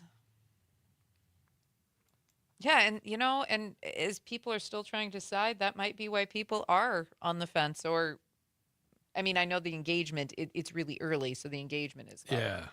But that could also be why people are on the fence. Maybe they all are saying a lot of the same things in a way that resonates, and it's hard for people to make up their minds right now. I mean, here's the thing, too. In politics, we always want it to be divisive. Sometimes it's just not. I mean, I'm Yeah, not saying that's what true. the case is. Sometimes it's not always divisive. Sometimes it's literally they have a lot of the same messaging, so people aren't sure yet who would be the better candidate. Mm-hmm. I have no idea, but I'm always going to say that it doesn't always have to be divisiveness. No, save the divisiveness for your focus on Tiffany. Tell us now what you're going to do. I don't want to hear why the other Right. guy isn't good. I want to hear what you can Right. do to narrow it down from 7 to 1. All right, we got 10 seconds here.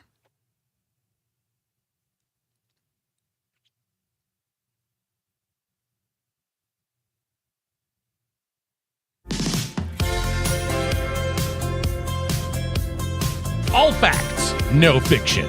It's Daybreak with Brian and Jamie. 7:52 right now. Thank you so much for joining us this morning. We always appreciate it. Hey, just a quick reminder that if you want to follow along the show or anything we're doing or anything we're not doing on the show, check out our social media pages. We're on Facebook. We're on Instagram. You can give us a follow. Daybreak with Brian and Jamie. Our followers keep going up over on Facebook. I'm not as good. enthralled as I was because we reached 100. And now I'm just waiting for the day we can actually stream over there. But we would love to get even more followers. To be honest anymore, I don't follow how many followers we're getting and stuff. I'm glad people are listening. I want people to go there and do it, but I can't. I don't have the bandwidth now to be counting followers like I did back in the day. Oh, I got another follower. But we're glad. We appreciate.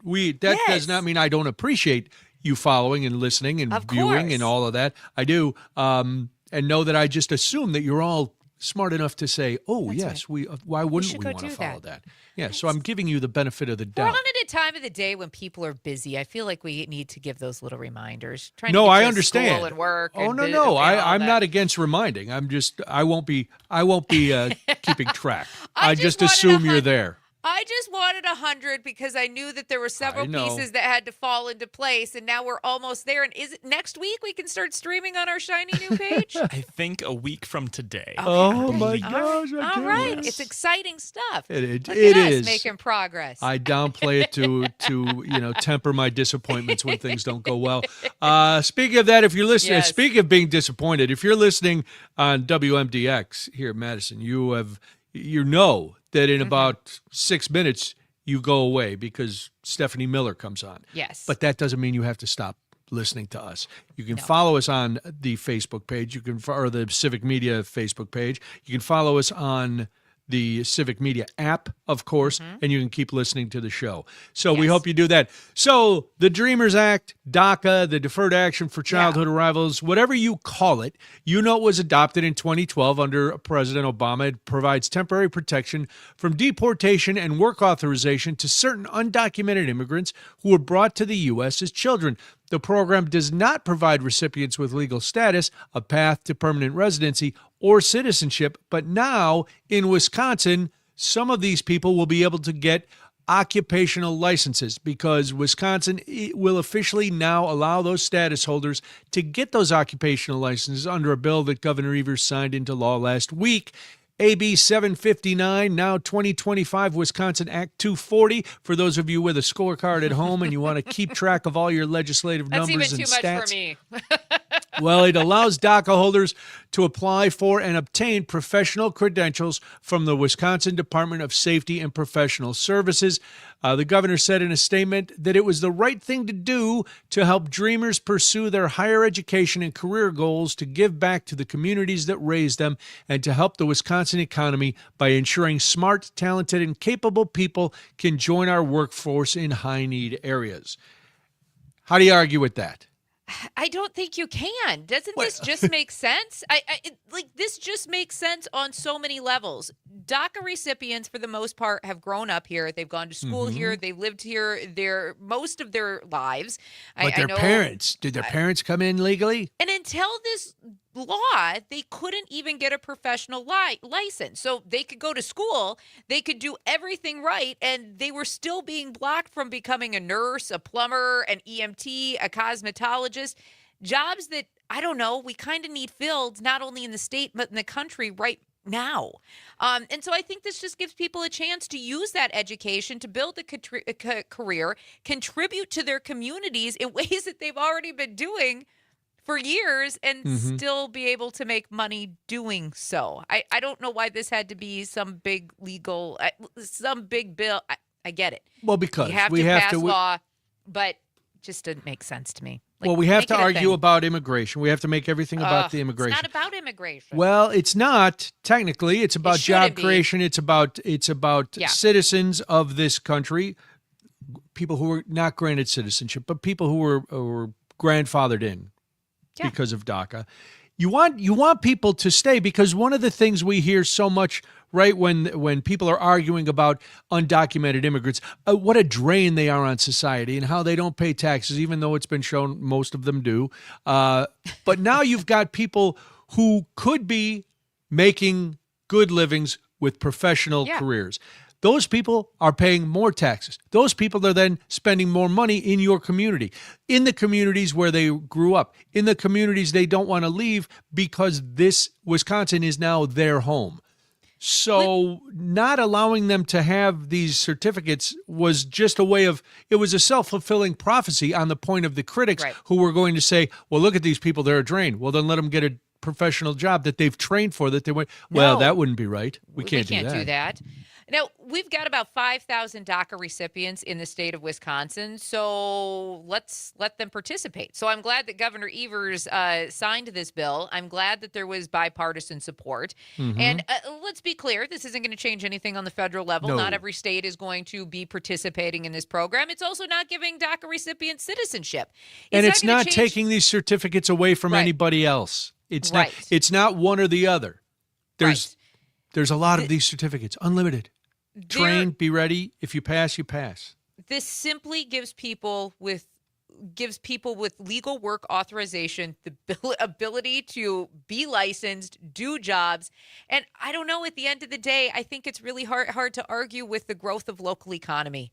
I mean, I think it really is. And that's essentially what this is going to do, is it's going to grow so many of these local economies and these communities. And you think about the fact that some of these DACA recipients could now get a license to be a plumber, and maybe you have a new business popping up in your town where it might be needed, right?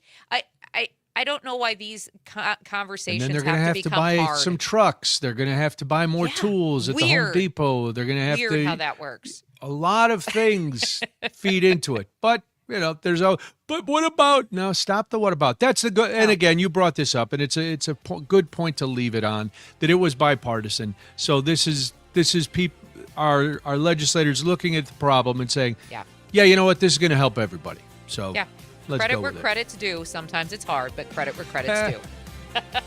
All right, when we come back, it's headlines. We got a lot to get to and very little time to do it. If you're listening on WMDX, talk to you later. This is Daybreak. I'm Brian Noonan. I'm Jamie Martinson, 759 on the Civic Media Network. All right.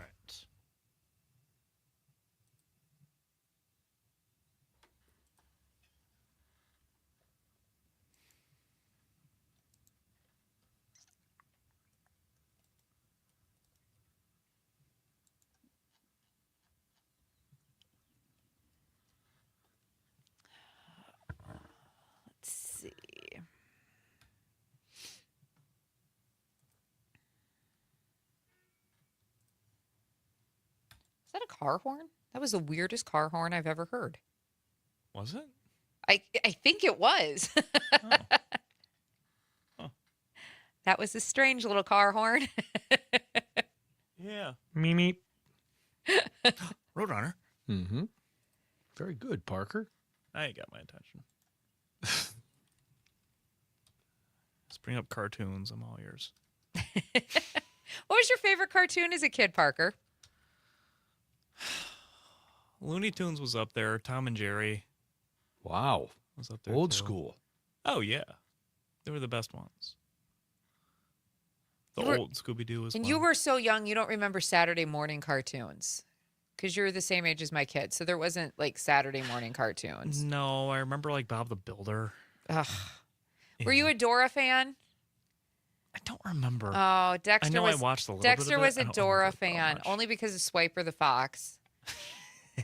Yeah. Swiper, no swiping. Yeah. Swipe or no swipe. He was also a Blues Clues fan. On his I second never got into birthday, that. we had a birthday party for him with just family at a pizza buffet in Sioux Falls, South Dakota. It was called Valentino's. We rented out the back room, and he got a little ride on trike. Dexter was really feisty and ornery. And I looked over at him, and he had taken off through the restaurant on his trike and was going like underneath people's tables and stuff while they were trying to eat. I was. That rocks. Corey was no help. He sat and laughed. Of My course. mom and I were appalled. Hey, what are you gonna do? Just knocking waters over. If he was going forward, then who cares? He was going forward. There you go. He did have better bike skills than his mother. But no, he was knocking things down. He had his giant Blues Clues balloon that my mom had gotten to him, like strapped to his shoulders. I'm not even kidding. It was a whole thing. He probably looked like that mini game in Mario Kart where Oh, you've it got was balloons. so bad. It was yeah. so bad. I was appalled. Oh, that rocks. He was so ornery. Yeah, there are things, it's like stories like that make me go, it'd be funny just to see what kids are doing. I don't need kids, but it'd just be funny to see what they do. They're entertainment. Spoken as a young single man. Yes. Brian's like, I was a teacher. No, you don't want that to happen. Well, if you're gonna observe others, you should have at least one of your own, so you have to commiserate. You don't get to just be on the sidelines. No, that ruins the fun.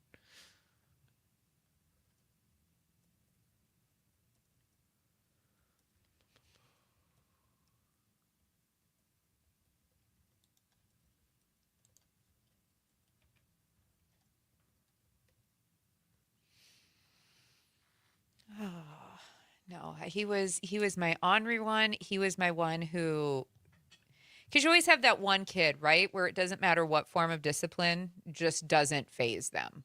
Yeah. And he was my kid. Like, all I would have to do is look at Max and be like, Max, stop. Mm-hmm. And he'd be like, I'm sorry. And he'd be in tears. Yeah. Dexter would look at me and like, what are you going to do about it? And he was that kid always. He tested every ounce of patience that I had, and he still does. He's 19 years old, and there are days I look at him and I'm like, are you kidding me right now?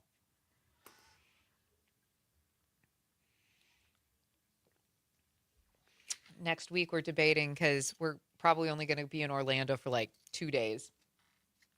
Yeah. And I'm like, I said to Corey last night when he got home from storm chasing, I said, Dexter thinks he can stay home with the dog by himself. He's like, is he going to feed her? I don't know. I was like, is he going to walk her? I said, I don't know. He's like, how do you feel? I said, I don't know. He goes, that sounds like a personal dilemma to me. You better figure it out.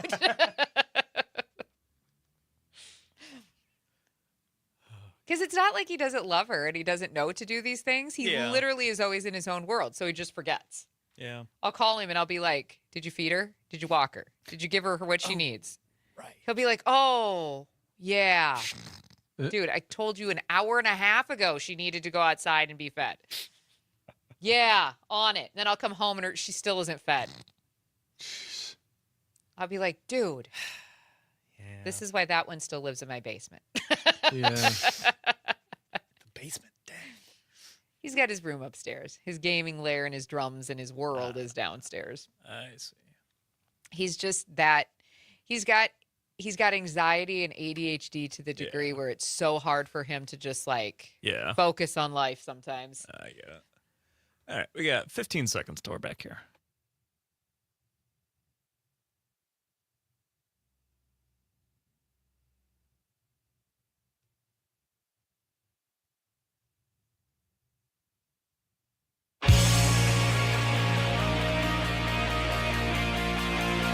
Wisconsin wakes up here. Back to Daybreak with Brian and Jamie.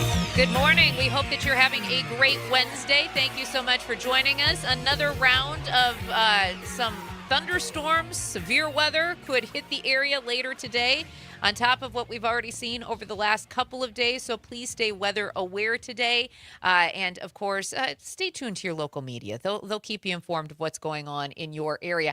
I just also think, Brian, that it's funny because it's also Severe Weather Awareness Week. I don't know. Mother Nature has a weird sense of humor to me. But tomorrow at 1:45 and 6:45 p.m., there's going to be tornado drills across the state, which right now in the state of Wisconsin, we've heard our sirens going off. We know that they work at this particular juncture, but they will be testing those sirens in large across the state tomorrow at 1:45 and 6:45. So don't worry about severe weather tomorrow at those times. It will simply just be a drill for Severe Weather Awareness Week. All right. Well, Mother Nature. Timing. Weird timing, isn't it? Well, you think you can explain me? I'll show you. I'm going to have more extreme storms, and then you could just look back at them and talk about what you should have done. Instead of. But yeah, I'm learning more. Being with you on this show and hearing about your storm chasing stuff and the weather stuff, I'm learning more about. I always paid attention, if I heard a siren go off, I'd go, or if the sky turned green and looked like the flying monkeys were about to arrive, I'd go in the basement. But it's once you start living through more and more severe weather, you go, I really do need to pay attention to this. I used to be terrified. Of severe weather. I got over my fear of severe weather the very first radio shift I had, where it was called Tornado Tuesday in South Dakota. 21 tornadoes hit the ground that day. And I was on the air through the entire thing from about 4 p.m. until actually I didn't leave until my shift ended the next day because I was the morning show. And so I was there from 4 p.m. until I believe 10 a.m. the very next day covering severe weather and then the aftermath, because there was damage all across the state, as you can imagine, from 21 tornadoes. There is something about being on the air during severe weather or during a crisis that it's like, all right, there's no joking now. This is serious business. We get the people on there. Right. Yeah. And it's your own fears. Yeah. Because there's people who need this information and you have it in front of you.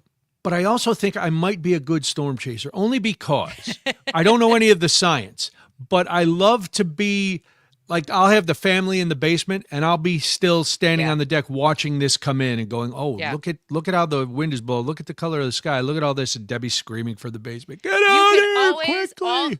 I will tell you that as part of the Severe Weather Awareness Week, check with your local National Weather Service offices, because they do have spotter training courses. Go on a ride-along? Yes. Well, you go in and you learn all about what you're looking at, what those things in the sky are. It teaches you through one of the meteorologists at the National Weather Service. And then you can actually, when you have the training, you can actually call in confirmed reports to the National Weather Service when you're seeing things in your area. One of my buddies just did that. Yeah? A couple of weeks ago. Did he really? Very excited about it. Yeah. It's very cool. It's a cool process. I've been through and then you get shouted out on the news. Our storm spotter, Brian Noonan, called in and he saw a bird. Brian, that's not what we're here for. Oh, all right. Well, that's, I've been through spotter training a few different times for various reasons, and sometimes it's just to sharpen the skills again, especially over the years when I did chase more with my husband. Now, do you get a parking placard? Are there any benefits that come with this? Do I get a discount card at Subway? I think you just get a certificate saying you went through the training. Oh, a certificate's nice. Put it on my wall of achievements. There you go. Which is more like a back of a toilet door.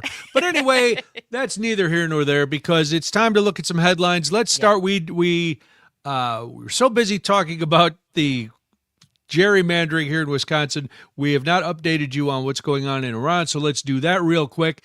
The president said that the war in Iran was, quote unquote, very close to over. In clips of an interview that is set to air later today, he has declared a U.S. victory in Iran repeatedly since mere days after the war started, even as the reality on the ground has been far more complicated. But we're very close to over.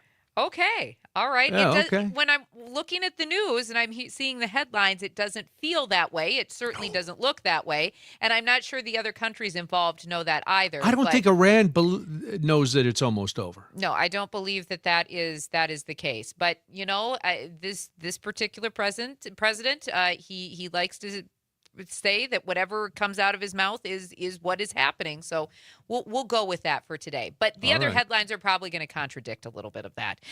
Speaking of which, U.S. Central Command said that it has achieved maritime superiority and that the blockade on Iranian ports had been fully implemented within 36 hours of its launch.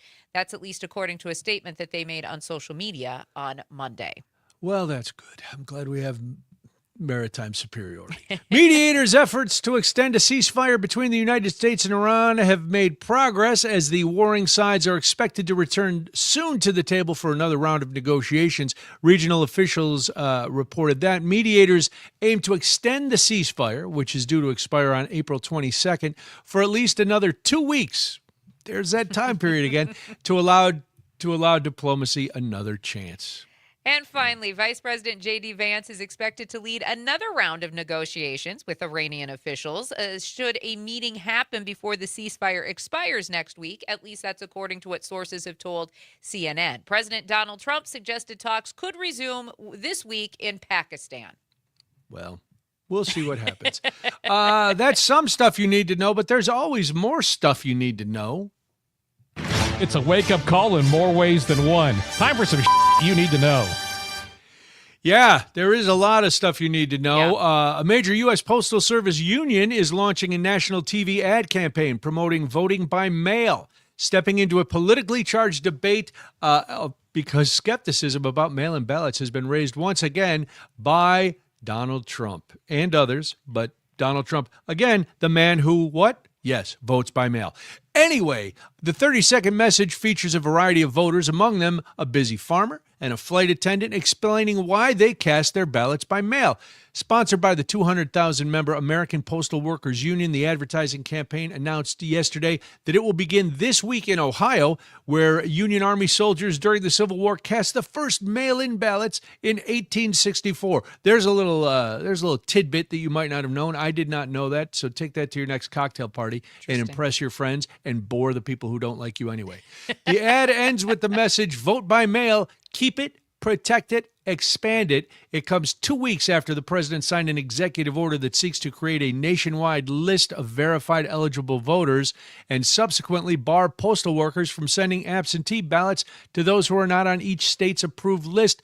The president of the Postal Workers Union said that the TV ad was produced before Trump's executive order was issued, not in response to it, which makes sense because it takes a long time to produce a commercial. So that part, I believe. And good for Listen, who says postal workers are just disgruntled and sometimes not doing their job? Not me. I say good for you, postal workers. I mean, let's be realistic. There's going to probably be people within the Republican Party that are going to think that this is something political or some sort of. I mean, well, it is political because you have to keep. Keeping but the mail-in voting was it was not intended to dispute the president of the United States. That's not what it was. It was to simply make sure that people understand that you can vote by mail, that it is a safe process, that it has been around for a really long time, right? And that when you do so, they're doing their best to make sure that your ballot is taken where it needs to get, right? And it's really hard to talk against it when the head of your party and the president of the United States is doing it and his whole family is doing it and their votes seem to count, right? They never complain that their ballots didn't make it in. If you start going too deep, your head will just start spinning. So just, okay. We won't do that. We won't do right. that. Just know that you might see this on your TV. And if you are a Republican voter, this had nothing to do with the president's executive order.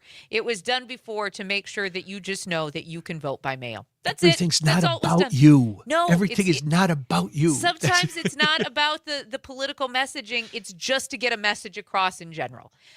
In other stuff you need to know this morning, the Justice Department has now moved to dismiss the seditious conspiracy convictions of Proud Boys and Oath Keepers members as far as of yesterday, that is, undoing one of the Biden administration's most celebrated victories against those who said it inspired the January 6, 2021 attack on American democracy. Now, if a judge approves these dismissals, it would erase the most serious convictions from the sprawling investigation of the U.S. Capitol riot, one of the largest federal investigations in U.S. history. President Donald Trump has long lambasted the January 6 prosecutors as an injustice against his supporters, even referring to those in jail as hostages. On his first day in office, Trump issued pardons to over 1,000 people convicted in the attack, every defendant except for 14 people, each of whom had their sentences commuted. One of those people was pardoned in March 2025, and the department now says 12 others, 8 members and associates of the Oath Keepers, and 4 from the Proud Boys should have their convictions completely dismissed. Now, dismissing the convictions would also be a major blow to the Biden Justice Department, which across 3 trials had argued that the attack on the U.S. Capitol was more than just a political protest that got out of control, but rather a violent attack on democracy and an effort to keep Joe Biden out of the Oval Office by any means necessary. That's because it was. Yeah. Listen, this is a horrible decision. It doesn't surprise me. If you thought the Justice Department was going to change and be less weaponized when Pam Bondi left, you were living in a dream world because that did not happen. It will not happen until there is a change at the top. So I don't even want to rail against how stupid this is because if you don't see Todd Blanche was literally President Trump's personal attorney during the Jack Smith cases that went through the Florida courts. Right. And Todd Blanche is now the acting U.S. attorney. So you shouldn't be surprised by this at all. It's just, it's frustrating. It's infuriating we all saw what happened. We all saw what went on there. If the fact that on his first day in office he pardoned all those people is inexcusable, but what are you going to do now? You just wait and you see, and time proves itself out. How many of those people who had their convictions overturned or who got their pardons are back in jail for other reasons? Yeah, it's just okay. We have bigger fish to fry. Yeah. These guys, karma will catch up with these guys and figure out they'll either end up back in jail or something. So there you go. Finally, in other union news, the state's largest teachers union is backing State Senator Kelda Royce for governor. This is a key endorsement because of how crowded the Democratic candidates are. There's 7 of them. The endorsement from the Wisconsin Education Association Council, which says it represents tens of thousands of educators and school staff in public schools and technical college, could give Roy's campaign a boost after trailing Democratic primary opponents in recent statewide polls. In a statement, the union president, Peggy Wirtz-Olson, said Roy's, quote, is a leader who has done her homework on solutions to the school funding crisis, and she has a broad, deep base of knowledge in labor and Wisconsin public education. She has a great track record of collaboration and responsiveness, and she has proven that she wants to listen, learn, and partner with public school professionals. The Roy's campaign called the endorsement a game changer, and if you want to hear our interview with Kelda Royce, go to civicmedia.us, click on the Daybreak tab. It's right there, and you can listen to what she told us about all of that. All right, when we come back, what do you need to know about a new homeless shelter that is opening in Wausau? We'll get to it. This is Daybreak on the Civic Media Network.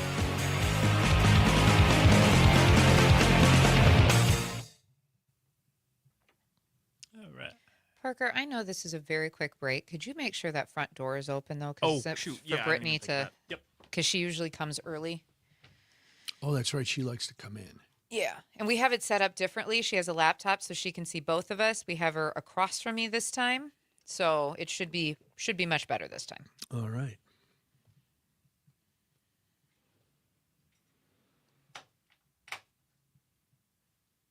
Thank you, thank you, thank you. I'll let him put his head. Thank you. Yeah.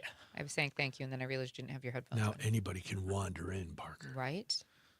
That's what the fear is. That's how they let me in, actually. Why else Yeah, would then they suddenly hire it's me? the end I of just talk radio. I just showed The up. movie, not the... I remember interviewing Parker for the first time. I was like, can we hire him now? He was still in school, though. Yeah. We had to let him graduate and stuff. Can we hire this guy as a newsman and never let him do news? Believe me, I was really, really annoyed with the fact I needed to finish school. It's like, God. There's certain things in so life that just done. get in the way, right? Yeah. You didn't start part-time before you were done? No, because I didn't have a car and I was in Whitewater. Oh, that's right. Yeah, So, Yeah. I forget that you weren't going to school down the street. No. Tyler in Wisconsin Rapids says maybe the Prez could lift the blockade from the toilets on the aircraft carrier U.S. Gerald Ford. Okay. I would like to know more about what's going on there because that's the one they had like a fire on it, I think. Yeah. I guess that was probably a month or so ago. If that makes sense in the timeline, I don't know.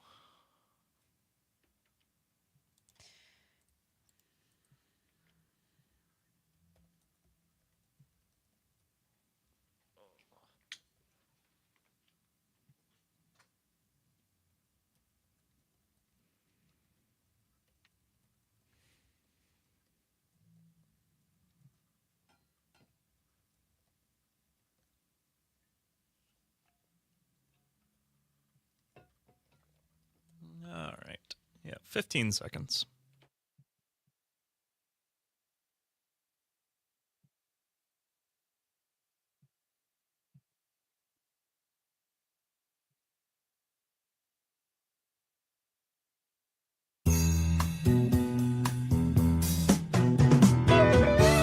Fairly solid, better than expected. It's Daybreak with Brian and Jamie. It's 8:22 right now. Thank you so much for joining us this morning on the Civic Media Network. My name is Jamie Martinson. And good morning, I'm Brian Noonan. Glad you are with us.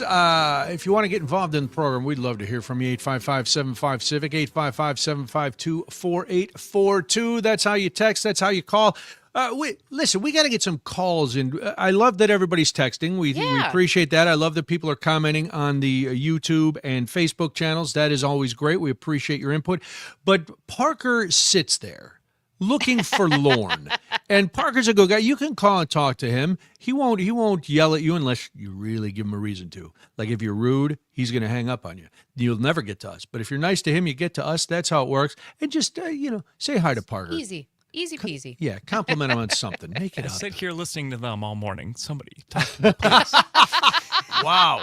Wow. Truth bombs getting love. dropped Much out love. of the mouths of babes. Oh, my goodness. I gotta say, I respect it. It's fine. I It's totally true. respect it.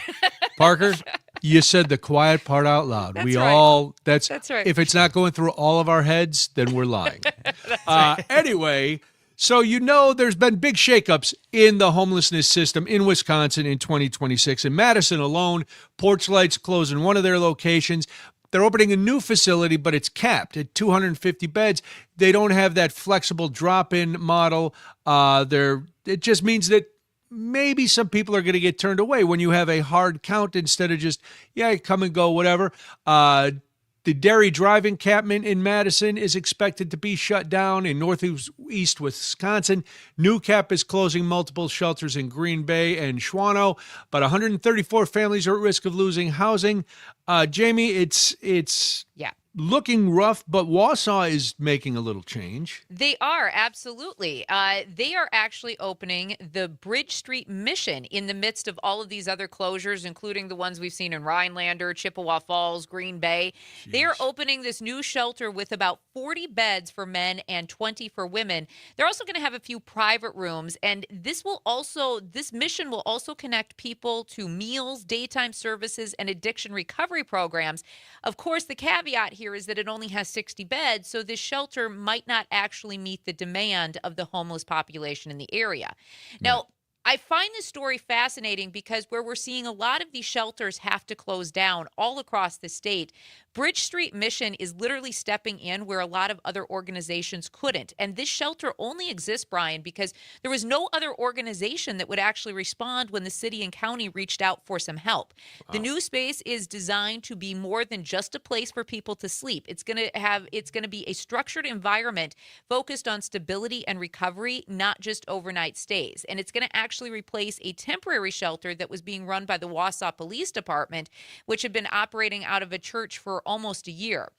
They're going to have some built-in features to address some of the community concerns, including a covered entry and indoor waiting space, so that you won't see people necessarily always waiting outside. It's also going to be connected to a day center, and that is where people can go to get meals, where they can go to stay warm, and they can connect with services during the day. And it also ties into longer-term programs like the Men's Recovery Center, and they also are planning on a Women's Recovery Center, which is going to emphasize accountability and some of the next steps, encouraging people to really engage in the recovery or support programs that are being offered. Now, this is also fascinating because this shelter was added into another project midway through because the community understood that there was a crisis in the town of Wausau. Mm-hmm. So local donors and businesses ended up stepping in. They helped fund this entire program, and it was pretty clear that there was no solution. So they donated all the finances. However, like a lot of these instances, which is probably why we're seeing other facilities close, the financial reality is really tough, even for the Bridge Street Mission. Operating costs have already tripled. The organization expects them to even double by the end of this year. On top of the triple. So now we're talking, I don't even know what, that's fifth. I can't even do that. I know quadruple, and that's where it stops. Quintuple. There we go.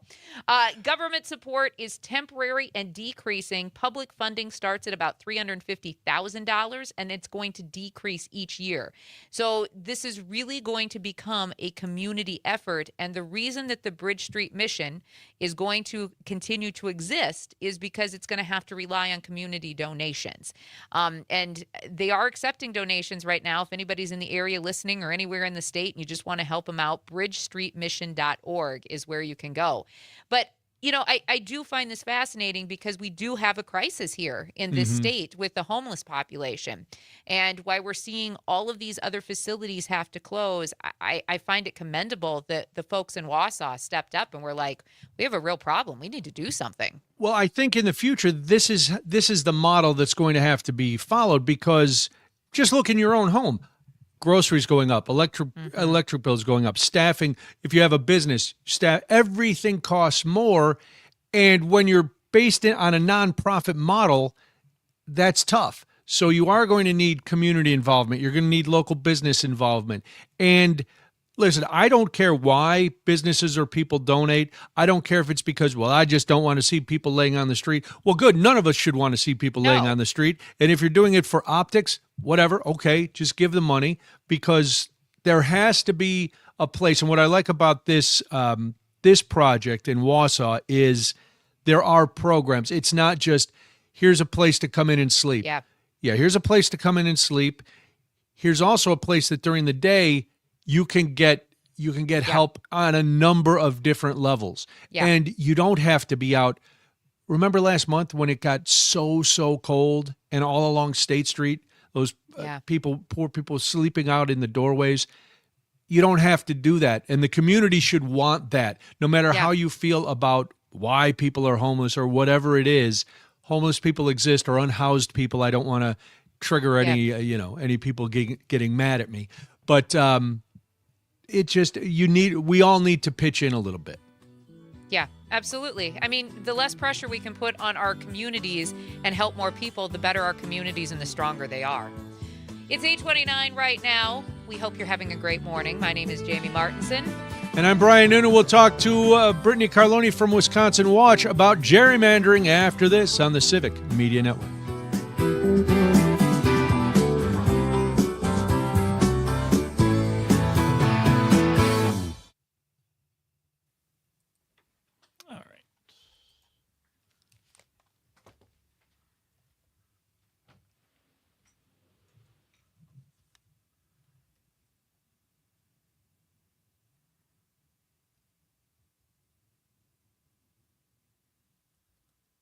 Well, we don't have Brittany.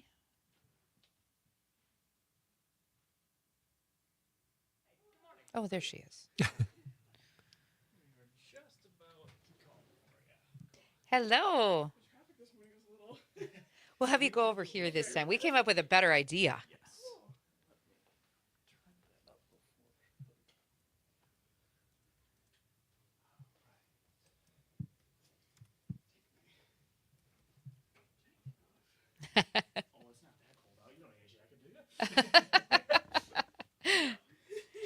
We set it up this time so you should be able to see both of us, and I'll be across from you this time, and that way I can see everything this time. We'll have a nice conversation about gerrymandering special sessions. So much fun. Assuming you were busy yesterday. It honestly, things wrapped up fairly quickly. Well, yeah, because they didn't do anything. No. Right. That's legit.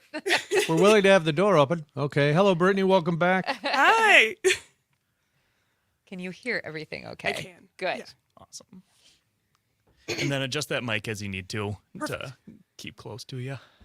And we have about 4 minutes, so we are awesome. You do not have to try to catch your breath. You can breathe a little I know, bit. I was like, oh God. No, we always tell people a little early just so they can come in and relax. No, I love that. Yeah. No. It's the worst part, right? Is when you're rushed and It's you're like, yeah. I left around the same time as I did last week, and last week I had like lots of extra time, and I'm like driving, and I'm looking at the clock going, oh, the traffic this week is definitely worse. Oh, you're good. Oh, yeah, it was spring break last week, probably. Oh, I think it might have Yeah, been. it Like right after Easter. Yeah, they were probably still Get out. that lull.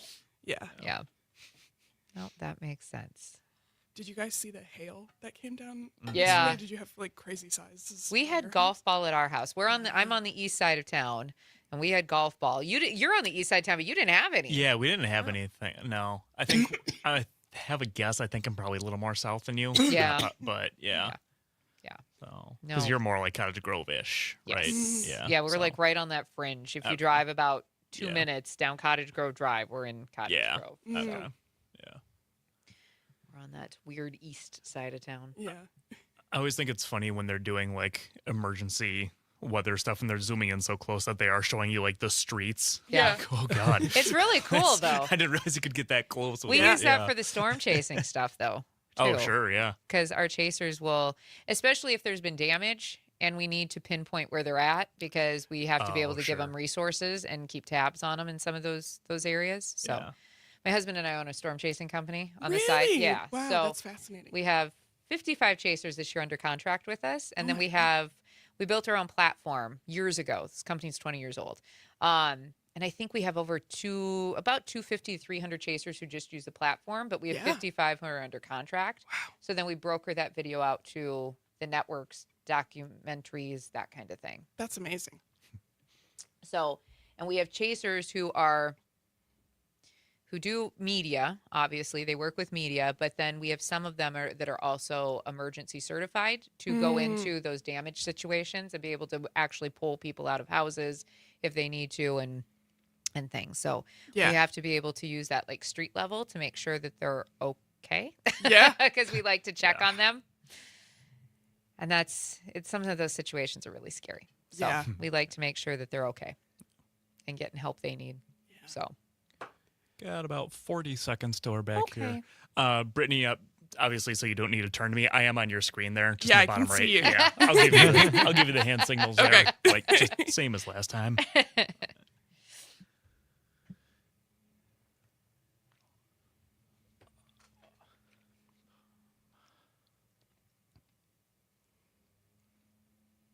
All right, got about 15 seconds here.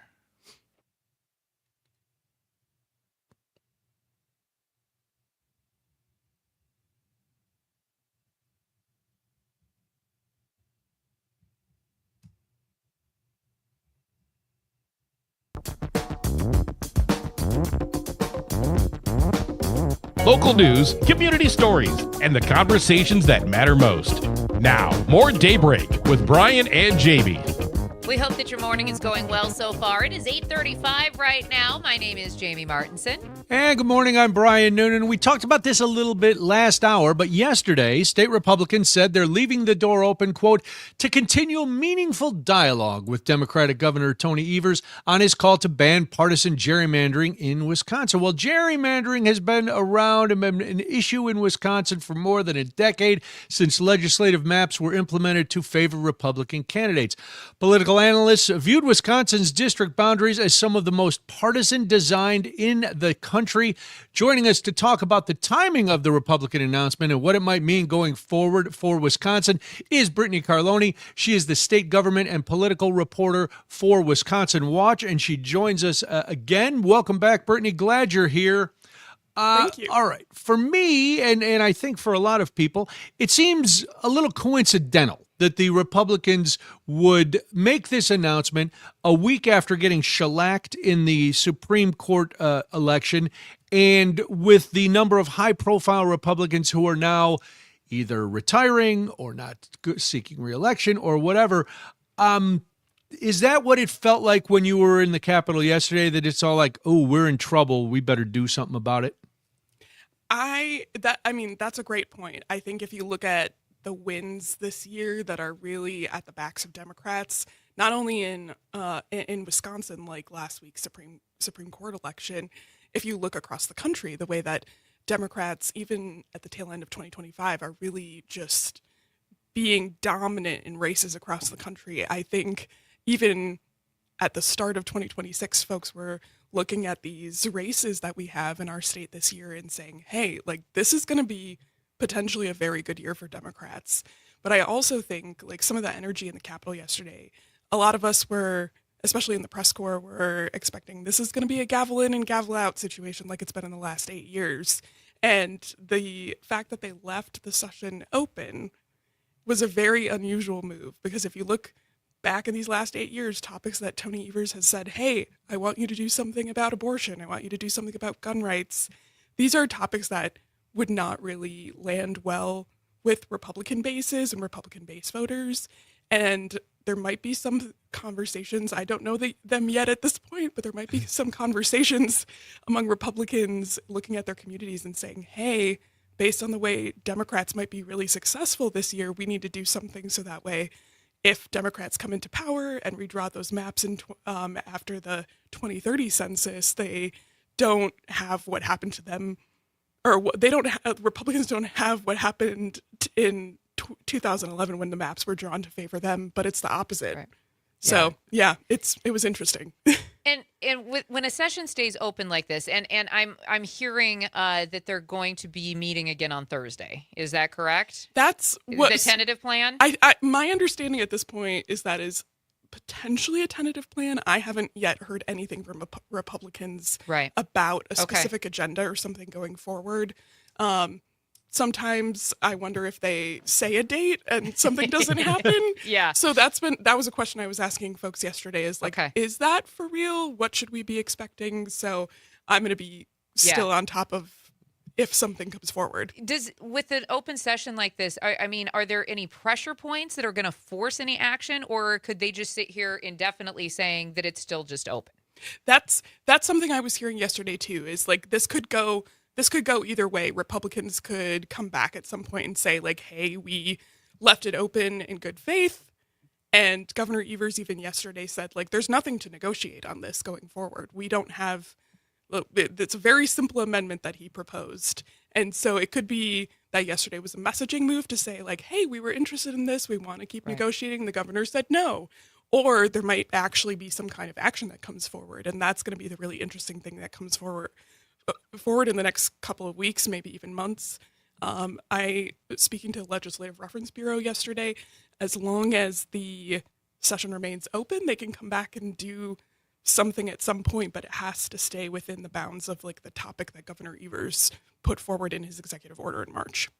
Well, I wanted to ask you that, Brittany, because you were covering the governor yesterday when he said there was no room to negotiate. And as I thought about this, I was like, all right, well, then who has leverage here? Because the Republicans know they have to try to get this done, even if it's not a sure thing that things are going to go the Democrats' way in November, but it's looking that way. And also, neither one have leverage because Governor Evers is going to be gone, Robin Vos is going to be gone, LeMahieu is going to be gone. So usually in a tactic like this, somebody has an edge. From your vantage point, where's the edge in this debate? That's a great question. My understanding is there could be some conversation still happening at this point about what to do about that $2.5 billion surplus. And to have some sort of action in the legislature at this point, Governor Evers would have to expand the scope of this special session, or the legislature would have to say, hey, we're going to come back for an extraordinary session, which is where the legislature can actually control the types of things that get passed. And so my expectation in some of the conversations I've been having with people at this point is maybe that there's some leverage for Republicans when it comes to how that $2.5 billion surplus is spent. And they, back in February and March, when the lawmakers were still in session, there were conversations about, do we do a rebate? Do we have some sort of property tax relief? Is there something to do with the 400-year veto? And I have a feeling that at this point will probably be what the leverage is, as far as Republicans want these things. Governor Evers has wanted more support and financial support for schools, and he wants this partisan gerrymandering ban. So that's where I'm seeing maybe some puzzle pieces are being moved around at this point. We're talking with Brittany Carloni. She is the state government and politics reporter over at Wisconsin Watch, wisconsinwatch.org. If Republicans truly want to move on this, right, whether this is a negotiating tactic, whether they actually truly want to end gerrymandering, what are you hearing would be a concrete step that they would need to make? What are Democrats saying would be the olive branch that they would need to basically throw out there? So what was interesting yesterday, and I was in the Senate for most of the day yesterday. I was bouncing back and forth between both chambers as we were waiting to see what kind of happened. Sure.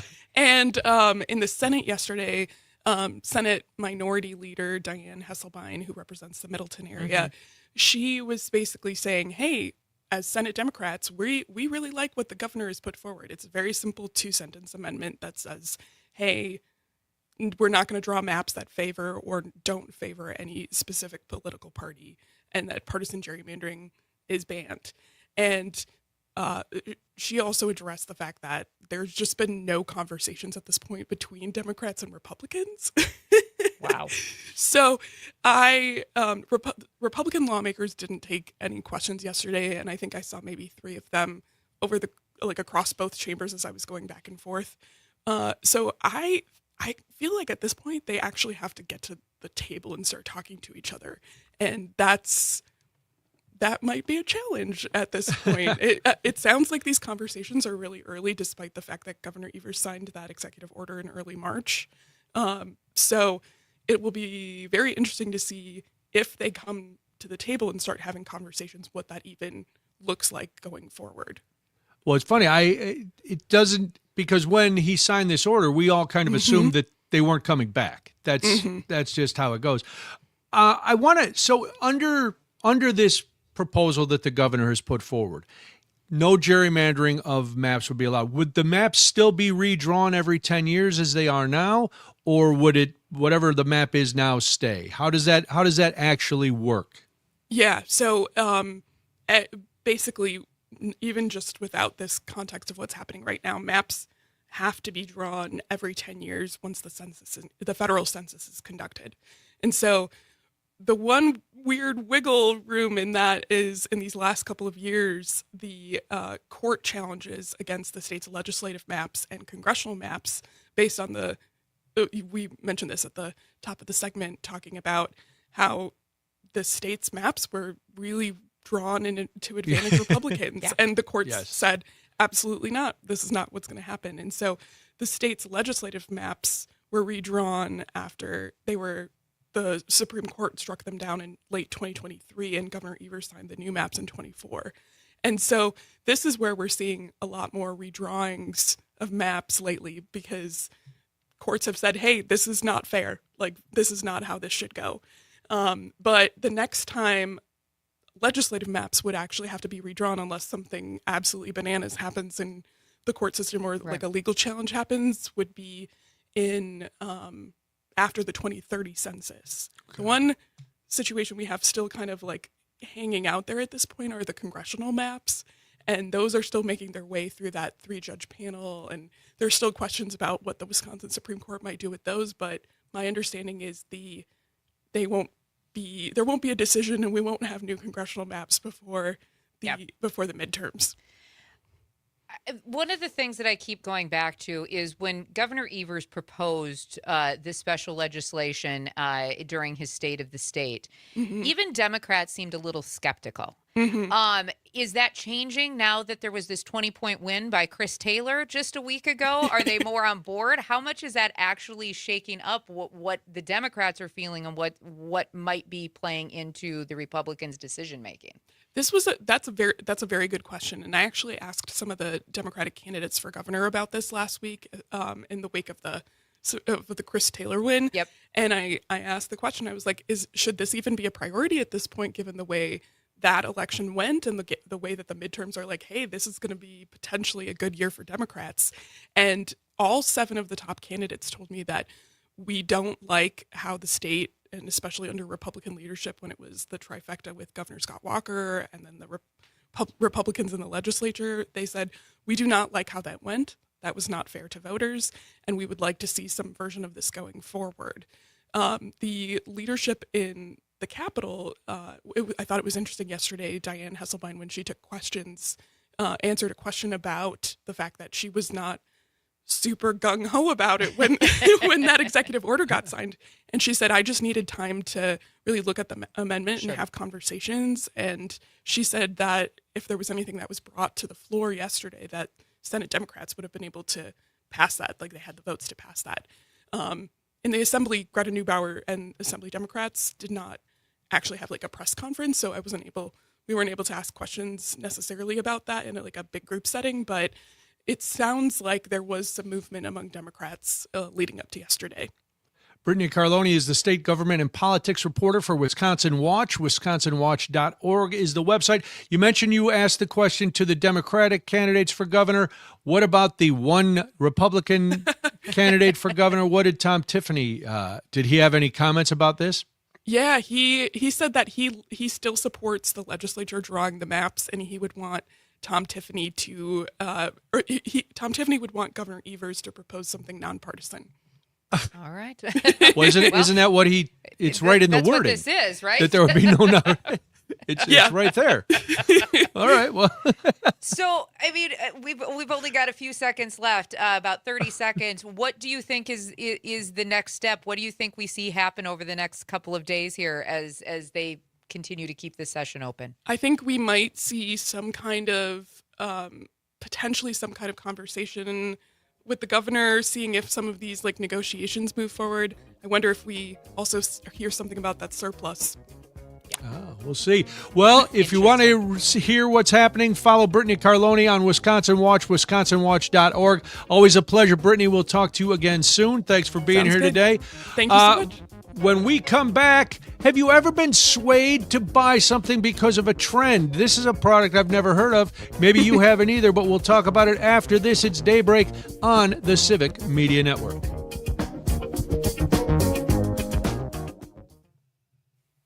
All right, we're all clear. Thank you, guys. Awesome. Thank you. Thanks, that Brittany. That was great. Yes, absolutely. Thank Seriously, you. let me come back anytime. Happy to do so. Music to Frank's ears. That's right. You're our voice at the Capitol, so we appreciate it. It's fantastic, and you obviously do the work and the research and get to talk to the people. So, which is important because we talked about this a little bit earlier, but obviously on our end it was more speculation. Not being we talk able to about hear. the people. Yeah, we do. We talk about the people, Brian says. So it's good to hear what they're actually saying and what actually is happening in those corridors. It's always really kind of fun to be able to be there as the news is happening. Yeah. Well, you guys Thank you. Thank you so much. You too.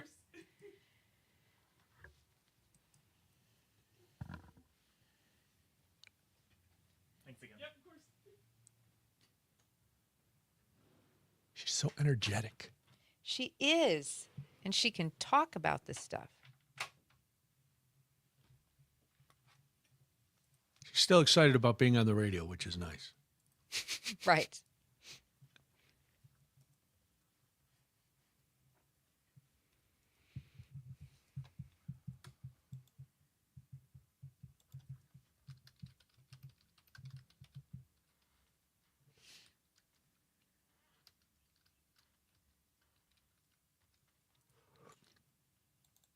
Boy, 3 guests makes the show seem fast. It goes really fast, doesn't it? I like though that we can come up with really great questions and they have to do a lot of thinking. Mm-hmm. Yeah, that's the best part of part of an interview, just having good questions, and then we do a lot they're of here to thinking. do the work. That's right. We do a lot of thinking to get there, but at the same time, at the end of it, they can do some of the heavier lifting. Well, that's And why they're you the have a guest expert. on. They should be there, right? Yeah, that's that's just why. it. They're the expert. They should be able. They should be doing that. And I'll speculate all day long, but I want to know from somebody who's actually in the corridors and talking to Hesselbein and Neubauer what is actually being said. Somebody with some access. Because I was thinking that the surplus was probably part of it. I didn't want to say it until somebody confirmed it.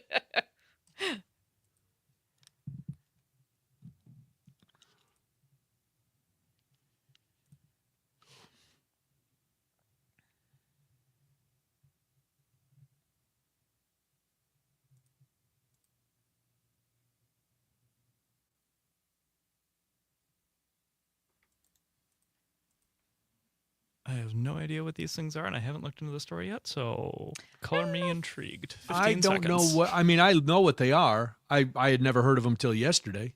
Yeah, well, there you go. 10 seconds.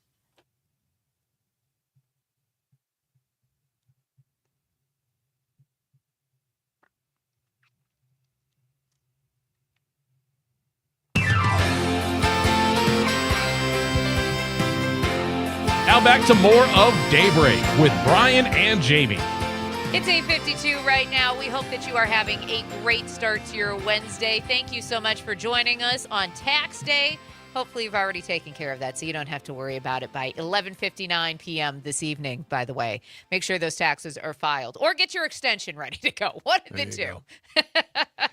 It is Daybreak. I'm Jamie Martinson. And I'm Brian Noonan. Have you ever been swayed to buy something because of a trend, whether online or just IRL, as the kids like to say in real life? Is that what the kids say, Parker? Well done, Brian. Wow. Thank you. Thank you. I do try to live I try to live IRL. Well, I'm asking this because we found this story, and 855-75-CIVIC, 855-752-4842. That's how you answer the question. Maybe you bought some. I don't usually give into trends, but I have bought a couple things based on ads that have popped up on my Instagram feeds. Not immediately. But if I see, because once you like it, forget it. You're going to see it all the time. And then, it's in my mind. Yeah. And I begin. So I bought a couple things that way, which thankfully I've been happy for. But, Jamie, maybe you're familiar with this because you homeschooled the boys. And there was a time when fidget spinners became a big thing. Do you remember the fidget spinners? We have, in fact, I will be honest, my 19-year-old still has numerous fidget spinners because that he just keeps in his hand. He has ADHD and anxiety. And so fidget spinners are a really great way for him to calm his mind, let him concentrate a little bit more because he constantly has that stimulation then in his hand.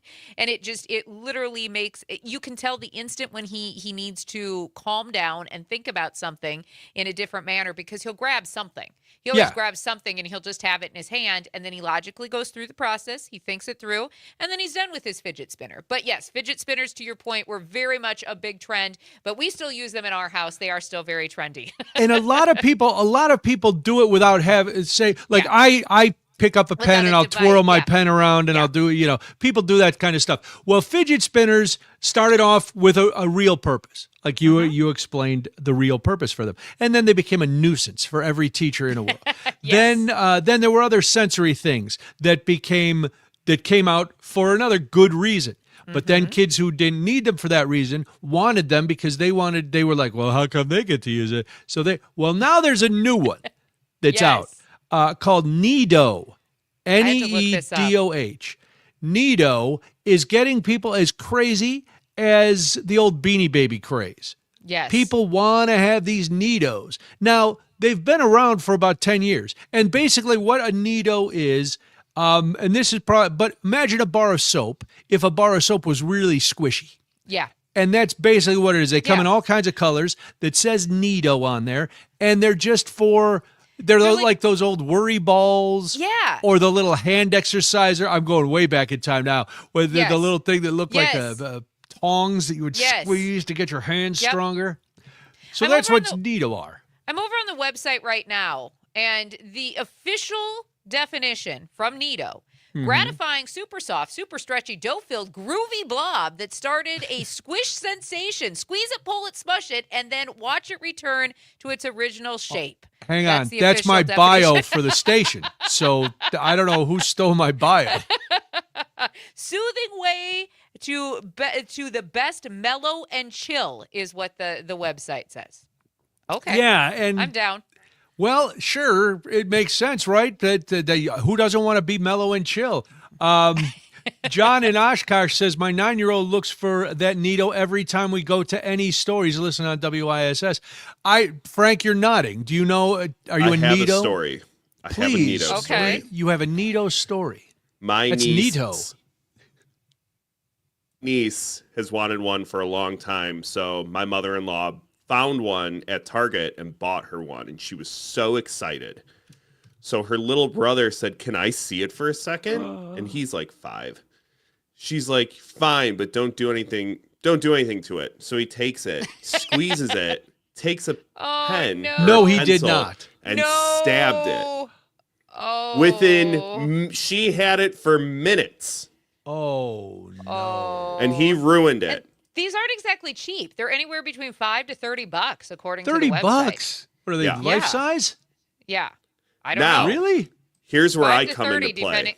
Because there's different shapes, right? Oh wait, this story isn't over, Frank. The story's not sorry. over. Go ahead. This is so my wife and I were in Michigan where they live the following weekend, and my mother-in-law's like, we have to go to the store and find these Nitos. And I said, cool. I'm always down for a hunt. Cool. Is there bourbon in them, Frank? Dude, I wish. She goes, we're going to go. There's this new toy store down the street. Toy store? We can go there. And I was like, all right, whatever.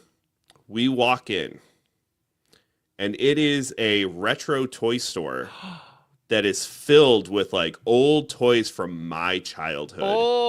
To which I walked in and said, this isn't good. This isn't good. And my wife sees and looks around and sees like old Power Ranger and old Pokemon stuff and goes, Mom, we need to leave.